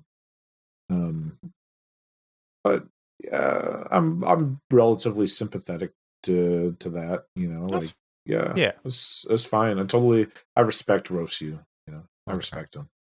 I think what I like about Rosu most is that he's a mirror to other characters. I see him paralleling a lot of like the villains, like Lord Genome being the most obvious one, like it's even made mention, like what you're doing, any, ripping people out of the underground, is that any different than forcing them underneath? And I think it's interesting to see, like, with Lord Genome being a very interesting character for me, especially this time, to watch what could have been Lord Genome's character arc play out with Rossio, and for a different reason or whatever. But I'm with Matt, whereas like he frustrates the fuck out of me. He pisses me off, especially the first time I watched it. I was just grabbing my TV like, why do you hate freedom. Why do you hate liberty? Well, yeah. Well, speaking of hating freedom, we should also then mention Viral fighting for those that don't want to integrate into the larger society post time skip. And he makes that point to Simone in the prison, like, hey, you're trying to force everyone to participate in the civil society you've built, but not everybody wants to participate, and you need to respect that. Sure. Yeah. That's true. Yeah, so that, like, how do y'all feel about the kind of injection of politics in the middle of it? Like, Love it. What do you think it's saying about, like, so little tangent, and then I'll get to my actual question. But, like, I've noticed that Imaishi does the nameless masses. In his works end up representing, like, the nameless masses in very interesting ways. I mean, Kill la Kill, you had all the fucking bowl cut students. You go to Panty and Stocking, and it's just like nameless masses upon nameless masses, and Panty's fucking most of them. But in here, you don't get so much that, like, that display of the fucking nameless masses until there's peacetime, and then, you know, everybody starts getting mad about every little thing. And I'm not saying, like, some of the problems that they were bringing up were, like, legitimate. Like, if the sewers are backing up, I too would be pissed no matter where I lived 7 years ago, you know, like, but I don't know. I guess what do we think it really Imaishi's trying to say about, like, society? Do you think it's that deep, or do you think he just wanted to have a little interesting plot foil? I think it's more realistic than like really trying to, like, I guess I've never thought about what exactly the messaging is, but I see it as a pretty realistic sense of post-revolutionary governments. You know, that's how it plays out in real life too. Yeah. And, like, there's a big gap between the Cuban revolutionaries would say, the quote men of action versus people that actually know how to conduct the administrative duties of a functioning government, you know. Yeah. And Team Daiguren are men of action. They're used to just tackling, you know, these very real conflicts through the use of force, because that's how these kinds of conflicts get resolved. But in a time of peace, like, yeah, you can't resolve stuff through use of force, and the kinds of problems you face they're not solved by force one way or another. Even if you could, it's like, it's not actually going to resolve the issue. You need people that have a more, you know, practical sense, or more practical understanding of the world around them, in a more, like, having some administrative capability to pull everything together in these projects and see it through. That's where you really have, like Liron really comes in handy, or Rosyu, or any of these people that are more, like, logically minded. And so I think it is interesting to watch the members of Team Daiguren struggle in their new government roles, where it's like, like, they're not going to know what to do. Like, sure, the average person is like, you're the great revolutionary that has liberated us and brought us into the new world. Please continue to lead us. But what does leading really mean in this context? The Daiguren people, for better or for worse, they're just not equipped for it. And that's tale as old as time, in my opinion. Okay. Just to bounce off that real quick, I always thought of it as a narrative deconstruction, really, because, you know, you see that so many times, and I'm sure that the writer as well as Imaishi both kind of saw, like, you see these massive franchises where they beat the bad guy, and then you get a flash forward, and everything's all in right with the world, and everything is settled, and everything is just, you know, you never get that. Everything is working out perfectly. I always thought that is them kind of subverting the idea that you've beaten the big bad and everything has worked out for the better. But it's like, no, dude, you don't know how a sewage system works. You don't know how to handle public works projects. You don't know how to do any of that. You don't know how to build a road. So it's just, on this watch in particular, I was kind of just finding it interesting that I thought it was more of just sometimes beating the big bad is not really, does not instantly lead you into success. And I thought it was just kind of just a little, the writer and Imaishi just kind of looking and saying, like, it doesn't happen like it does in all the other media you've seen, where the characters beat the like beat the odds and they beat the final bad guy, and then everything just works out in the end. I mean, like we literally see that from stuff like, you know, just from like Gundam. Like you go to Gundam and then you go to like Zeta, and it's like, okay, so shit didn't work out because it turns out that that there's still underlying problems. So I saw it more as my read into it was not wholly a political one, but more of a you are so stupid for thinking the story's going to work out from this point on. Kind of. That's my viewpoint, at least. Yeah, well, that's why, and I like that. I agree, and I like. To me, that's realistic, and I like that realism. And when you're saying that, I'm thinking of George R.R. Martin, the author of Game of Thrones, his famous quote about Lord of the Rings. You know, where he says, "Yeah, you know, I like Lord of the Rings, but what's Aragorn's tax policy?" And it's like, yeah, that is why I like Game of Thrones more than Lord of the Rings, and I like these kinds of stories like Tengan Toppa Gurren Lagann or Legend of the Galactic Heroes or any of these like more detail oriented and more like meticulous kind of depictions of reality than the more like Lord of the Rings fantastical ones. Yeah. Hell yeah! Well, that's why one of the books are actually for Lord of the Rings are actually kind of a little bit better, is because it's literally like, while you were away, the Shire got attacked. It's like a movie would never do that. They wouldn't end it on well, adversity still happens. No, that's good. That makes a lot more sense. I think I was looking to it, and I'm like, what? Who's right in this situation? But I think it was really just painting a picture, like Dan was saying, and you know, about the men of action not being ready for this, and then Matt, like you were saying, it also being a narrative deconstruction. Thanks, guys. Help me sort that one out. This is unrelated. How is Legend of the Galactic Heroes still on High Dive? No, it got taken off High Dive.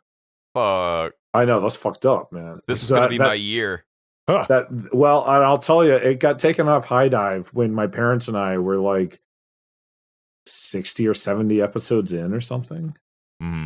So then I had to get my parents watching this. In the end, they were watching it off BitTube. Gee.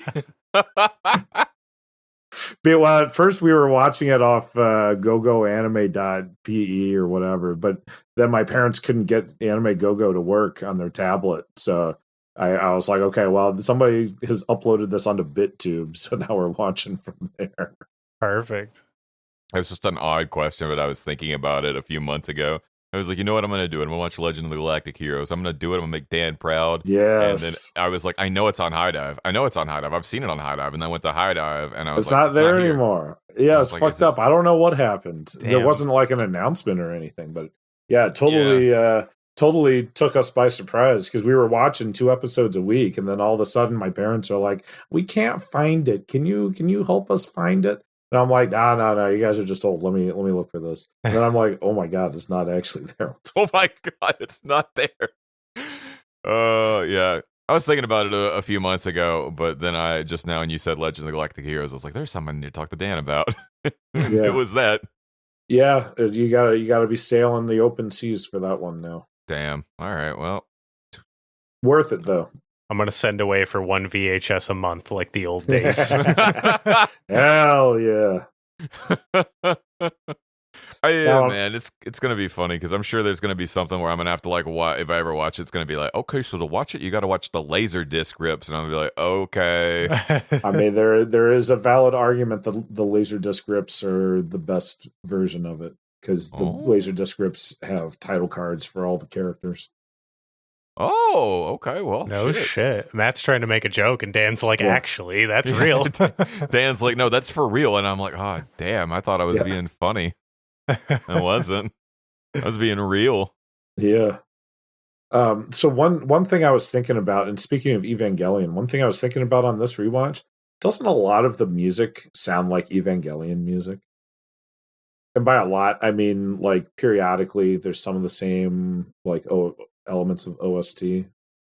Interesting. And in the action scenes, when they have the classical music playing, when the action scenes have a classical music soundtrack, it sounds like the action scenes in Evangelion.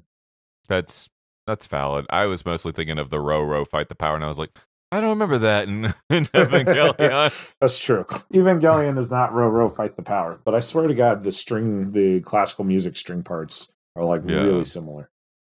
Yeah. No, I think there's I don't know. I think there's a fair bit of Evangelion inspiration here. Obviously it's not the only. I know a lot of people. Yeah. I go on Reddit and I'll go on the fucking Mecha subreddit every now and then, and people get really mad at being like, "There's more fucking Mecha out there than Neon Genesis Evangelion." And like you were saying, Dan, like Gurren Lagann is very much like Getter Robo, but in 2007 or whatever. Yeah. But I don't know. I see a lot of antithesis from Evangelion. Sure. Even like you get the scene that you were talking about earlier where they're in their like multiple maze universe thing and everybody's seeing what they want to see. That reminds me. Yeah, go on. Well, I was just going to say episode 26. It's 26, right, of Evangelion? 25 and 26 kind of both. Yeah, when they do the alternate reality where they're all in high school and Ray's running late to class and whatnot. Yeah. But like in Gurren Lagann, instead of everybody kind of gathering around and being like, "Congratulations, Simone," it's one guy, and then Simone's like, "Oh yeah, that's right, I'm the fucking man. Yeah. Thanks for reminding me, bro. This is what we do." And then just by him deciding to leave, being that fucking North Star, everybody else is like, "Oh yeah, that's right, we're the fucking people. We gotta go." Mm-hmm. Arguably, go on. Gurren Lagann weaponizes the hedgehog dilemma. It's like, "Get close to me, I dare you, I'll stab you, I'm gonna get you." It's like, okay, yeah, it's like literally the antithesis in every single way. Whereas in Evangelion, we got Shinji going, "Who am I?" But Kamina in this goes, "Who the hell do you think I am?" It's like, yes, I see. Very big brain. I notice the things the other people don't here on the Anime Brothers podcast. I said, yes, there's got to be meaning in this. It's not for me to figure out, but for me to address. So there you go. Yeah, speaking of hedgehogs, let's talk about Buta. Oh, yeah. Okay. So, So, I don't know if you've listened, but I think that of all the Imaishi little guys, my favorite little guy is Guts from Kill la Kill. That's my top tier little guy. Mm-hmm. And then my second, and I hate that this happened, but my second favorite little guy is now Chuck, and my third is Buta, and I love Chuck. And so where's your little guy ranking, Dan? I don't remember Chuck or Guts that clearly. So I guess my favorite little guy is Bunta because I clearly remember him. I mean, he does the most. He's objectively the most useful little guy. Like Guts does some stuff, but he doesn't. Which character is Guts in Kill la Kill? He's the dog. He's the Bakan Show family dog. He's the family dog. Yeah, okay. I do remember there is a family dog, but I guess it didn't make much of an impression on me. Sorry. Unbelievable. Wow. This is over. Yeah, that's fucked up. This is over. You don't have to deposit the audio. We got it for you.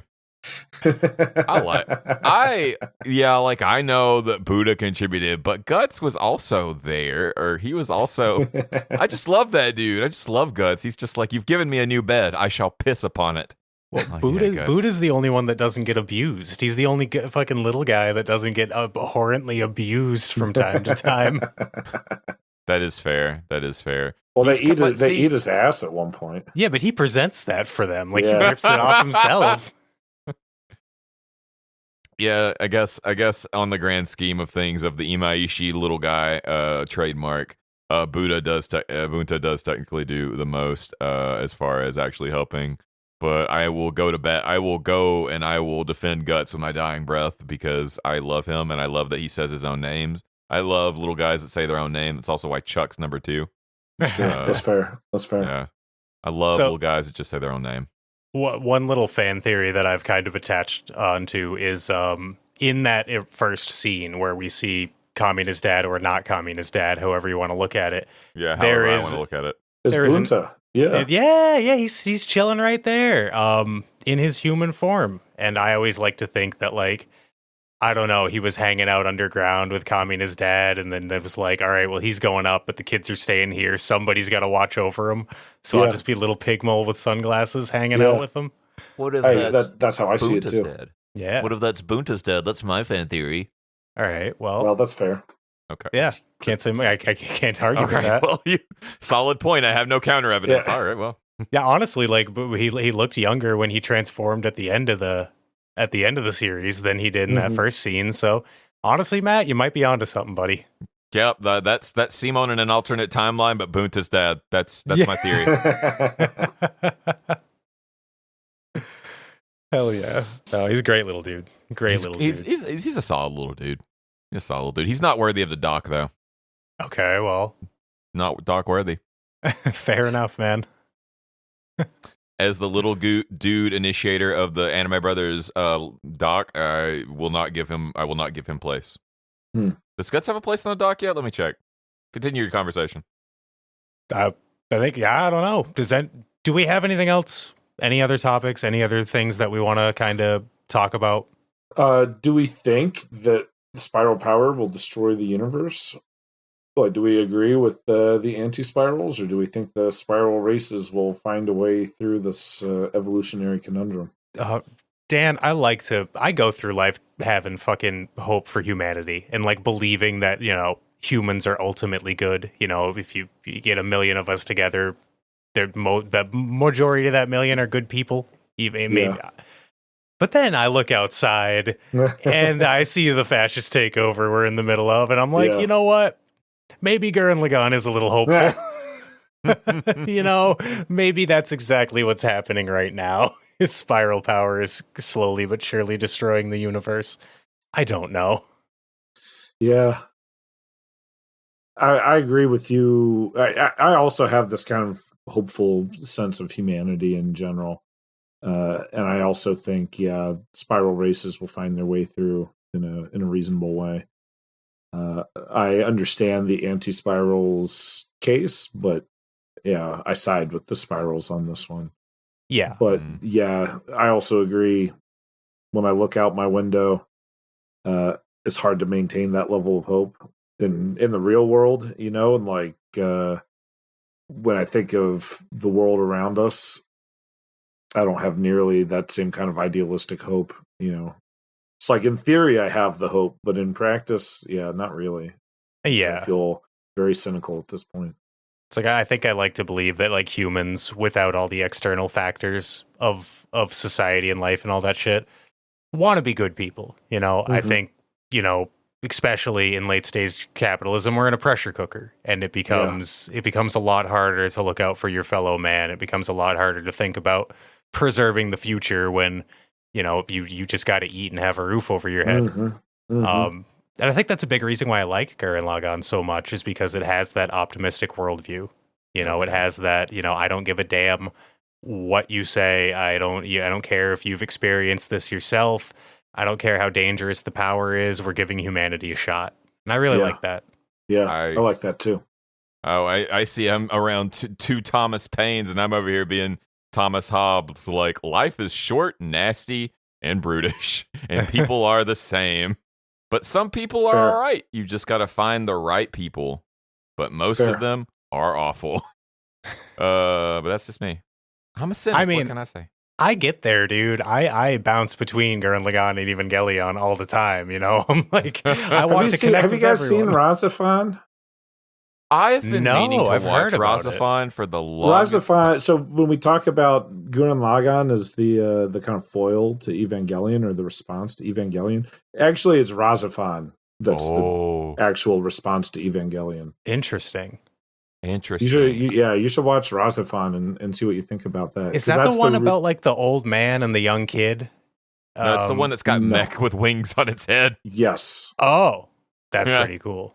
Yeah, it looks cool. Yeah, and I haven't seen Razafan in a long time, but as I remember it, / the way that it sits in anime culture, it's like, Evangelion says that ultimately people cannot understand each other. Razafan says no, ultimately humanity can understand each other. It's like a really direct response to Evangelion. Mecha March 3.0, Matt. Let's go, buddy. I'm gonna probably start watching that just because that's from the early aughts, so it's gonna have like a crispy aughts dub. Yes. I bet there's gonna be one of the characters is gonna be really high and whiny, and I'm gonna have to hear his voice all the time. Oh, I'm gonna savor that. Yeah. You bring up the dub. Or you bring up dubs. How did everybody watch this? I watched it in the dub, though I do prefer the sub. That's how I first watched it.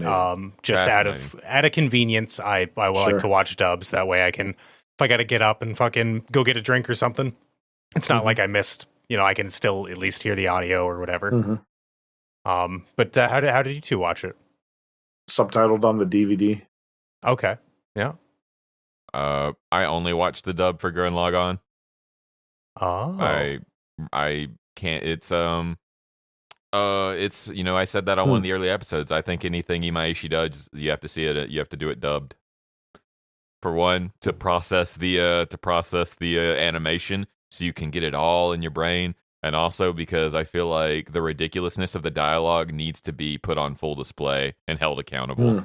Mm-hmm. And I can't do that with subtitles. I've never seen it dubbed. Well, I guess I have because I've watched it on the Sci-Fi Channel in passing. But, yeah.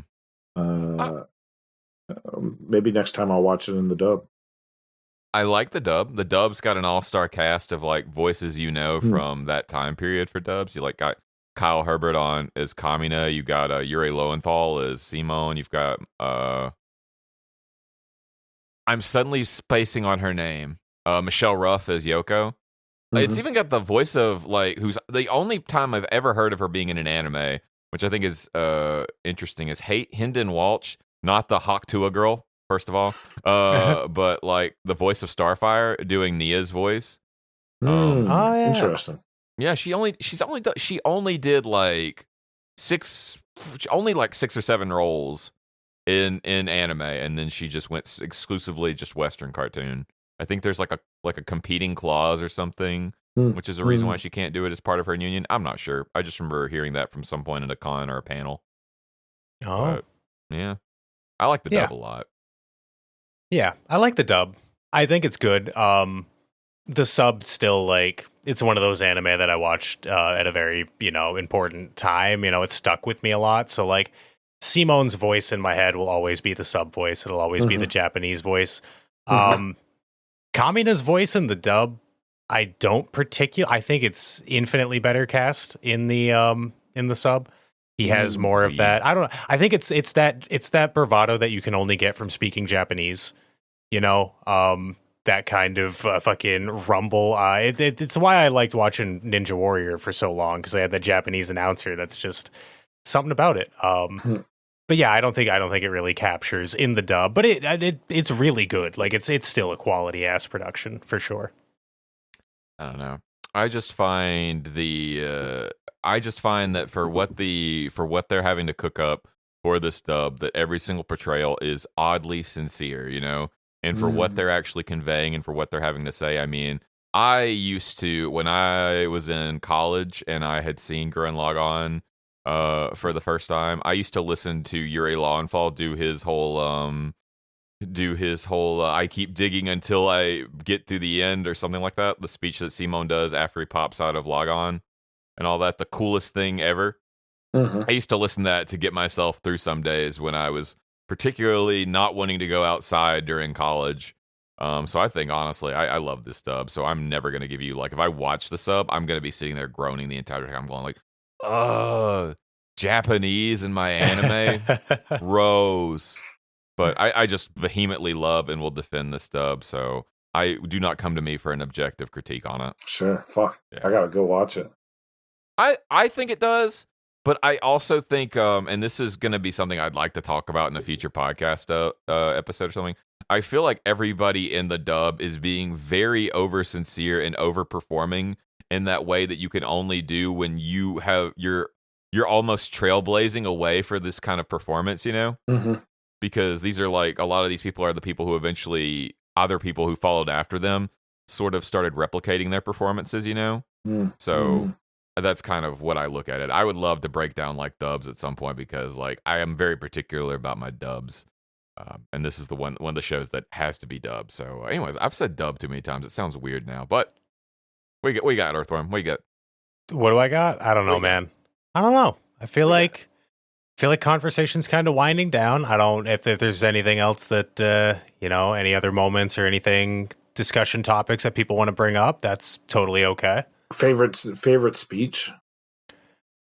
Oh man, it's got to be Simone's "I'm not my bro" speech. Yeah, that's a top one for me. Yep. But I also like the final speech when they go into creating Tengan Toppa Gurren Lagann when they're on the Anti-Spiral's homeworld. Let me look it up real quick because actually, I used that speech for my old band. It's on like a limited gig only version of our first LP. Like the whole speech is like changed some of the nouns around and adapted it, but like the cover of the gig only version is just like that speech in real big text. Hell yeah, dude. Oh, the one I can't find it so quickly. There's right at the very end where they're like when we throw off the yoke of karma. I cannot have the yoke of karma because I am currently trying to eat only karma whites. I guess I'll vent for time a little bit. I caught this first on Anna Mondays on Sci-Fi Channel, but like at episode 10. That's I really didn't cool. know what was going on. I miss so much like cool cable anime. I really like after Toonami went away or went to the midnight block. I thought anime just disappeared. It did. No, it did. It hid from you. It was gone. It was gone. And I didn't know where to go for my anime. Honestly, seeing anime on the Sci-Fi Channel was kind of weird for me as someone who thought that like Toonami had the exclusive rights to anime. Oh, that makes sense. We don't care about time or space. We don't give a damn about that. Force your way down a path you choose to take and do it all yourself. The tomorrow we're trying to reach is not a tomorrow you've decided on. We, by ourselves, choose our tomorrow from the infinite universes. We will fight through it and protect the universe. We evolve beyond the person that we were a minute before. Little by little, we advance each turn. That's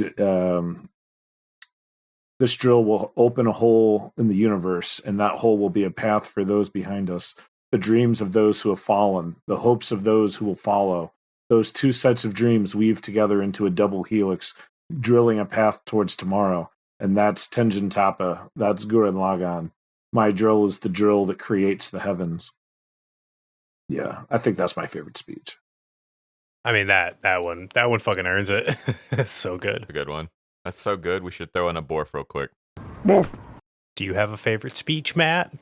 I'm gonna echo your sentiments exactly. I love the like again. I said earlier the Simone speech. The "I'm not my bro." Yeah, I love that speech. Yeah. It's Simone's first speech. I mean, it's beautiful. A good solid first speech. Yeah. Look at that. We got the first speech and the final speech. Perfect. All right, well, I think that is going to do it for our Gurren Lagann discussion. We could genuinely probably spend the rest of our lives talking about it, but we're getting to the point where there's a little bit of dead time in between what we want to talk about. So for the sake of my editing and listeners at home, we're going to go into final thoughts and ratings. Dan, you are the guest, so you go first, my friend. Final thoughts. This is still my favorite anime show. I wholeheartedly, unabashedly love all parts of it, even the crappily animated fourth episode. Oh yeah, I did notice that this time. I was like, "Damn, dude, outsource." Yeah, somebody fucked that up. Yeah, we didn't even talk about that. Who even cares? You know, nothing can get in the way of we're tossing logic out the window. This is pure manly fighting spirit. It's pure emotion. I give this a 10 out of 10. I can only hope that everyone is able to find an anime or a television show they love as much as I love Tengan Toppa Gurren Lagann. Hell yeah. I love that. Matt, what about you, buddy? Yeah, I have nothing to add to this show. I think it's amazing. I think it's perfect. I think it's like one of the shows that if you ever watch anime and you do not watch Gurren Lagann, you are doing yourself a disservice to saying you watch anime. It is one of the pinnacles of. It's one of the pinnacles. It's one of the mountains you've got to climb to officially walk out in public with your anime T-shirt and say, "I am an anime fan." You know, it's Becca, so maybe not everybody likes it. I'm making bold declarations, but I think it's perfect. I think it's a masterpiece. Even the parts that I don't like, I like. So that's how you know you're doing a great thing. Yeah, 10 out of 10 for me. It's one of my favorite shows. So hell yeah. There you go. Yeah, I mean, you know what? Every now and then a show comes around and it says, these are the rules. There's one rule. There are no fucking rules. Yeah. And executes that to the best degree possible. Not even just like as a fan, but as a person who's watched a fair amount of anime. When you go in and you completely execute what you set out to do, that is perfection. Yes. And that is what Gurren Lagann is. It Yes. is perfection because it had a vision, and no matter how fucking wild and crazy and big a scale that vision became, they went for it and they fucking got it done. 10 out of 10. I love this anime. It might not be my number one on the list or whatever, but who cares? Like, nothing makes me feel as happy to be a human as Gurren Lagann, you know? Evangelion makes me question whether or not I want to be a human, and I love that sometimes, but goddamn, like, I feel good after rewatching it. I feel good after talking about it with you all. I want to go and hug someone. And luckily, Matt's coming up next week, so I'm going to give him a big old hug at the airport. It's going to be great. Hell yeah. So that is our discussion on Gurren Lagann. It is over. And I think it is very fitting that we all, after watching shows about mechas, we all learn how to replace an engine in a car. Not going to use these skills any other time. Sounds like a filler arc.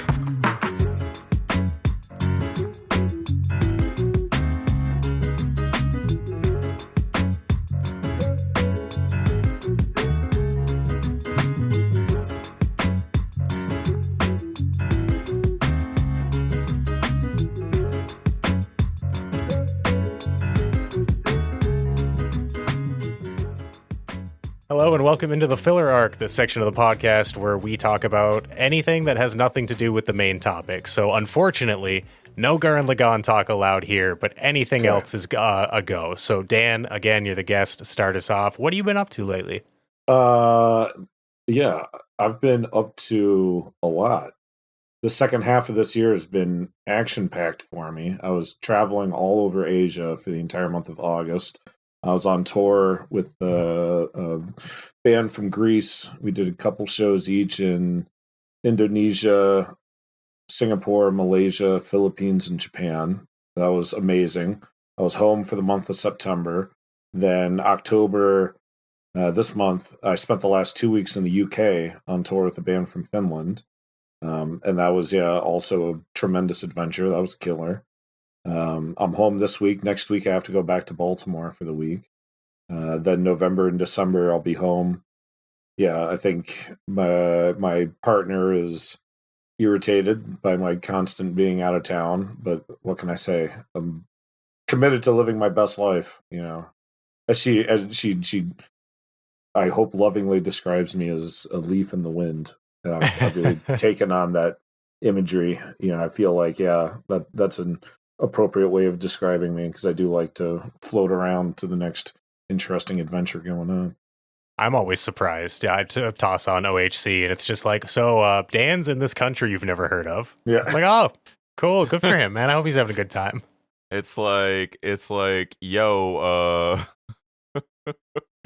oh man, I had a joke, but I lost it. It's like literally you'll go on and just be Jeff and Amelia, and it's like, where's Dan? It's like, somehow he's in Bosnia. All right, okay. It turns out, good for them. As it turns out, the Zimbabwean punk scene is just going off, and he had to be there. We don't know how, but Dan is currently in the Ottoman Empire. Yeah. Yeah. So it's anime-wise, I haven't had as much time for anime stuff because I've been so busy with punk stuff. But I am going to make it to see the Chainsaw Man movie this weekend. So don't spoil it too hard for me, Matt. But yeah, otherwise on the plane. Oh, I upgraded Dan, are you asking for someone not to spoil something? Dan. Yeah, I guess when you say it like that, Dan. I probably deserve it. You can go ahead and spoil deserve to be able to spoil something for you because I was in the middle of fucking Kaiji and you were like, spoiler for ending of Kaiji, and I'm like, what the fuck are we even doing? Oh, okay. So go ahead. You can go ahead and spoil it for me. You're right. You're right. I should be able to receive as I give out. So that's true. No, I'm not going to do that. It's just funny how it happened. It's just funny. I did upgrade my account on Crunchyroll, so now I can download stuff onto my phone. Ooh, that's been a godsend. Yeah, between downloading Netflix and downloading Crunchyroll, that's all I watch on planes is just catching up on all the anime I need to watch. Finished the Apothecary Diaries, loved it. I watched The Orb while I was traveling around Asia. Absolutely fucking loved it. I watched the new season of ReZero, finally. I don't know if anybody still gives a shit about that show. I don't even give a shit about that show. But. we have a Discord member who really, really likes it. For sure. I've definitely fallen off. I used to be big into it, but second season, I don't know, something about it. Just it didn't vibe with me, so I've kind of fallen off. Well, I feel like there was a time where ReZero was like super critically acclaimed, and people were really like, "Wow, this is the great isekai of our times," and it's such a emotional gut punch, and it's really so emotionally articulated. Okay, I don't find it that good, but I sort of get what they're trying to get at. Yeah, but yeah, I feel like that level of enthusiasm has died down with the long time between seasons 2 and 3. And I enjoyed season 3, and I totally understand why. Like, I can tell from a quick Google search that the world of ReZero is so much larger and more captivating than the TV show is giving us. That, like, there's so much to sink your teeth into. And this has got to be so fucking cool if this has captured your interest and you have the time to really explore the limits of the ReZero universe. I can tell it's got to be so fucking cool and rewarding. But yeah, I don't care that much. Yeah, sure. Unfortunately, yeah. Nah. All right, Maddie, you've seen the Chainsaw movie. Chainsaw movie, not the Chainsaw Man movie. You went to see a movie about a lumberjack. I did, and it was really weird. He turned into a chainsaw man of some sort, and I was like, damn. No, I've got a MAPPA double feature for the people at home who care. I had a weird manic episode on Monday where I was like, I gotta watch Hell's Paradise. If I don't watch it now, right. I'm never gonna watch it again. Yeah, we talked about this. That's right. Yeah, I loved Hell's Paradise. I did not. Yeah. So So I'll tell you what I loved about it, and then you can tell me what you didn't love about it. I loved the weird nihilism of the whole thing. And I'm just, in general, I'm into stories that are that kind of nihilistic and negative and just kind of like a downer the whole time. And I thought Hell's Paradise really scratched that itch of like, it's just people suffering and having difficulty and losing their guts and getting killed off. Like every episode, nothing good ever really happens. It's just like endless suffering. Mm-hmm. Yeah, I'm into it. I like it. I guess that's the biggest turnoff I had to Hell's Paradise, honestly, was that it was just constantly on the down. It was constantly on the downswing, that things were just constantly happening in ways where it seemed to just be, you know how like, okay, so like narratively, like Berserk is one of those series that also does that kind of thing. But what Berserk does is it swings high, then it swings low. You've got the Golden Age arc. You've got, look at how everything happens. Look how Griffith and Berserk become friends. Guts Berserk from Berserk.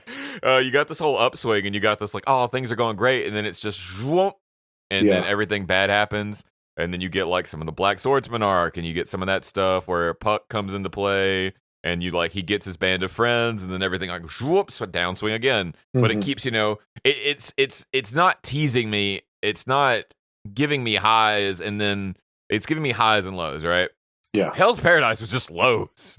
Yeah. Everything sucks. And the thing about it was that a lot of the kind of the tropey storytelling within it was like, I was like, I don't know about this dude. I'm not really wholly invested in this character. Like the female Sagiri or whatever her name was. I was like, yeah, I get that there's something here where it's just one of the characters says like, you're a woman and women can't do this. They have to be in the home and birth babies. And then she says, I'm not going to be birthing babies. I'm going to save the day. And like, oh, good for you, girl. Like, we love strong, independent women who don't need no man here. Mm-hmm. You know? But just a lot of the things in Hell's Paradise came out kind of hackneyed for me, or just edgy for edgy's sake. Like, I'm a ninja who can't die. I was like, no way. You're phony. And then it was, we're angel gods. And I'm like, no way. I don't know. I think it's an anime. It's like a visual treat, you know? Visual treat is an anime. It's what kept me going, because I was like, damn, there's some cool fights to watch, you know? Like, some good spectacles on display, but I wasn't really into it. You know? Fair. Solid 6 out of 10. But Chainsaw Man movie, I saw that. We're not going to talk about it on the podcast, so I'm going to talk about it real quick. No spoilers. Everything else spoilers. I'm not going to spoil this for you guys because I care about you. Because I don't want you. I know some of you are really looking for this movie. I need to get out of the apartment yesterday. I was like, well, Chainsaw movie's right over there. I might as well go see it so I don't get, even though I've read the manga, so I don't get reminded of spoilers, And I have to say, as someone who was kind of a downer on the first season of Chainsaw Man, who I just felt the mix match of emotions, the fight choreography that didn't really satisfy me, and a lot of the elements that just didn't pay off for me. I feel like the movie rectified that. I feel like the movie succeeded in every single way that it had failed previously for me as far as storytelling goes.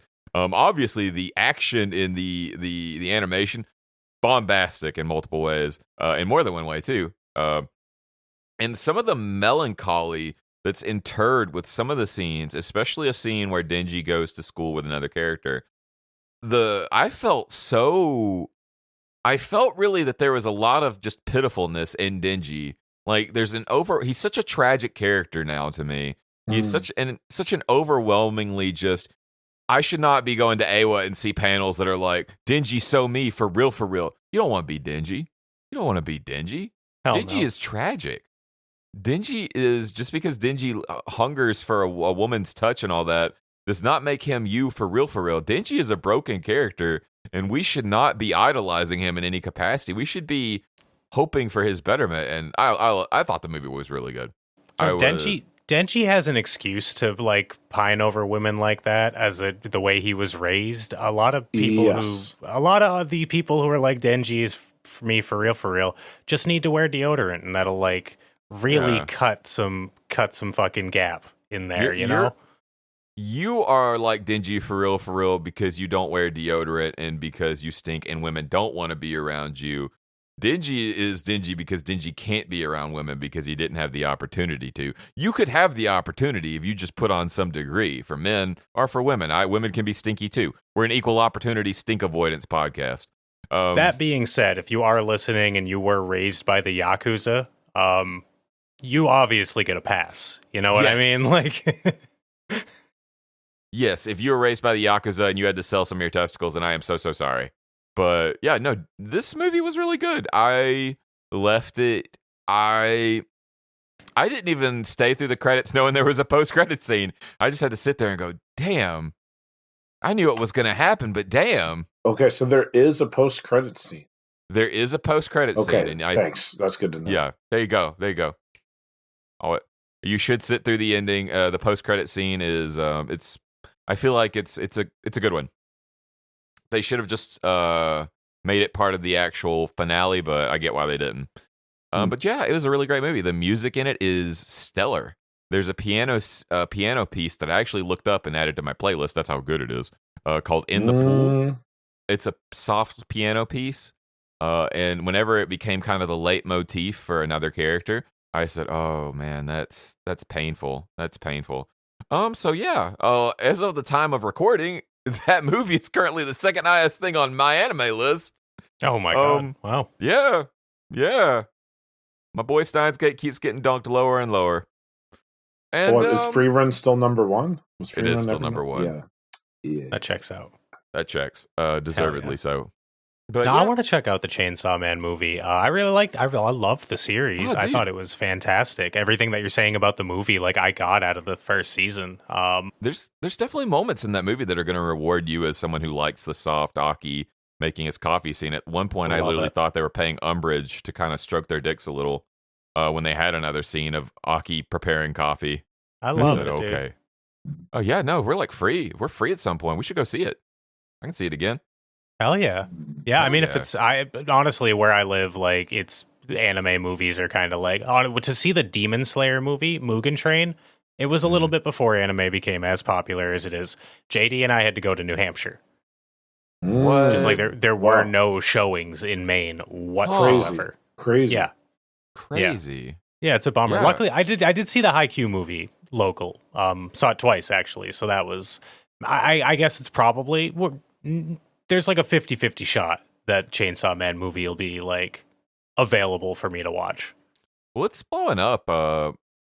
It's blowing up pretty big. I feel like my theater, and I saw some people on the Discord say they only had 2 showings. I had 4 showings at my theater, and they were my showing was solidly booked. A lot of just single people, alone people in the crowds, though.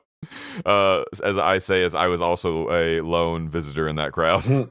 Going like, damn, awful lot of lonely dudes here, fucking losers. Well, Lisa decided she wants to come see it with me tomorrow, so she's been watching Chainsaw Man, getting caught up with it, real quick. But we watched the first of the compilation movies together yesterday, and when Pochita died, by the time Pochita passed, Lisa was blubbery and teary-eyed and was like, I don't want to watch this anymore. It's so sad. Why do you keep showing your girlfriend dying dogs in anime? I don't know. That is a weird trend. Wait, did you watch JoJo's with her or something? No, we watched Midori together. He watched Shoujo Tsubaki with his girlfriend. I was so in awe. So in awe when he told me that. You know, I needed to watch it for the podcast, and I asked her in advance, like, are you okay with like gore and obscenity type shit? And she was like, yeah, it's fine. So I was okay. I gotta watch this, so we can watch it together if you want to watch it. Yeah, watch it. We did. Yeah. See, I remember back when in the Halcyon days of Otaku Melancholy's first year and watching Perfect Blue with Kiri. And that was a terrible decision. She did not forgive me for Perfect Blue for the longest time. I got so lucky, dude. Kelly is into like horror and stuff before I got into it. So I showed her Perfect Blue and she was like, I mean, it was good. It didn't really like spook me or anything. And I was like, what do you mean? They're everywhere. Well, Kiri Kiri before hanging out with me on the regular was also just like regularly watching ecchi shows unironically. So, there we go. Anyways, Chainsaw Man movie, really good. Speaking of that, we can go see it. It's in theaters until Wednesday around here. Oh, hell yeah. We're going to go see a movie together. Let's go. We're going to hold hands. We're going to hold hands during the scary parts. I'm going to be like, don't be scared. Don't be scared. It's just a movie. You're good. Like, I don't know. That chainsaw, the man's got chainsaw coming out of his arms. That looks like it hurts. Yeah. And he's just like me. What if it happens to me? For real. Yeah, it's a solid 9 out of 10 for me. Hell, I'd rewatch it, and I think I am. So there you go. What about you, Worm? I mean, that brings me to my next thing. Is you're coming up by the time this episode it airs. Yeah, that's awesome. How long are you going up there for, man? I'm gonna be up there for a week. Nice one. Like I'm gonna be up from the 27th to the 2nd, so I'll be up there for almost a week. I'm going there for the Halloween party, and I'm gonna hang out with JD as well for a day. Apparently, he just told me that. That's perfect. I don't think he's taking you. I think he's coming to like hang out. That's what he said. I didn't mean to imply that he was going to abduct me or anything. That would have been fucking hilarious. Like picking you up like he's a fucking co-parent. He's like, it's my turn with the mat. And I'm like, oh, geez, what am I going to do now? I'm going to have to be around a kid. His kid's funny. I love seeing the little videos of his kid. Anyways, he's a good dude. Chad, what you been doing? I just pretty much preparing for that, man. Like, I'm trying to get shit that I've been putting off set up because I was like, I could do this whenever. And now I'm like, well, Matt's going to be there and I'd like to look relatively put together. So this weekend I tried to put together a metal shed and they shorted me. I didn't know what a gable was before this, but it's the little triangular piece at the top of a roof that touches the roof to the walls. And I was missing 2 gables. So, needless to say, I have 4 walls of a shed in my side yard right now with no roof. I have since gotten the gables. I just haven't had time to put them together. It's a fucking 2-person job, and I live like a half an hour away from all my friends. So, yeah, it's been honestly a really frustrating and boring week. That sounds like another thing you and Matt are going to do together. Oh, we very well might. We're gonna bond outside. We're gonna have our shirts off while we do it. We're gonna get hot and sweaty, and we're gonna put cold Pepsis to our neck, and the sweat's gonna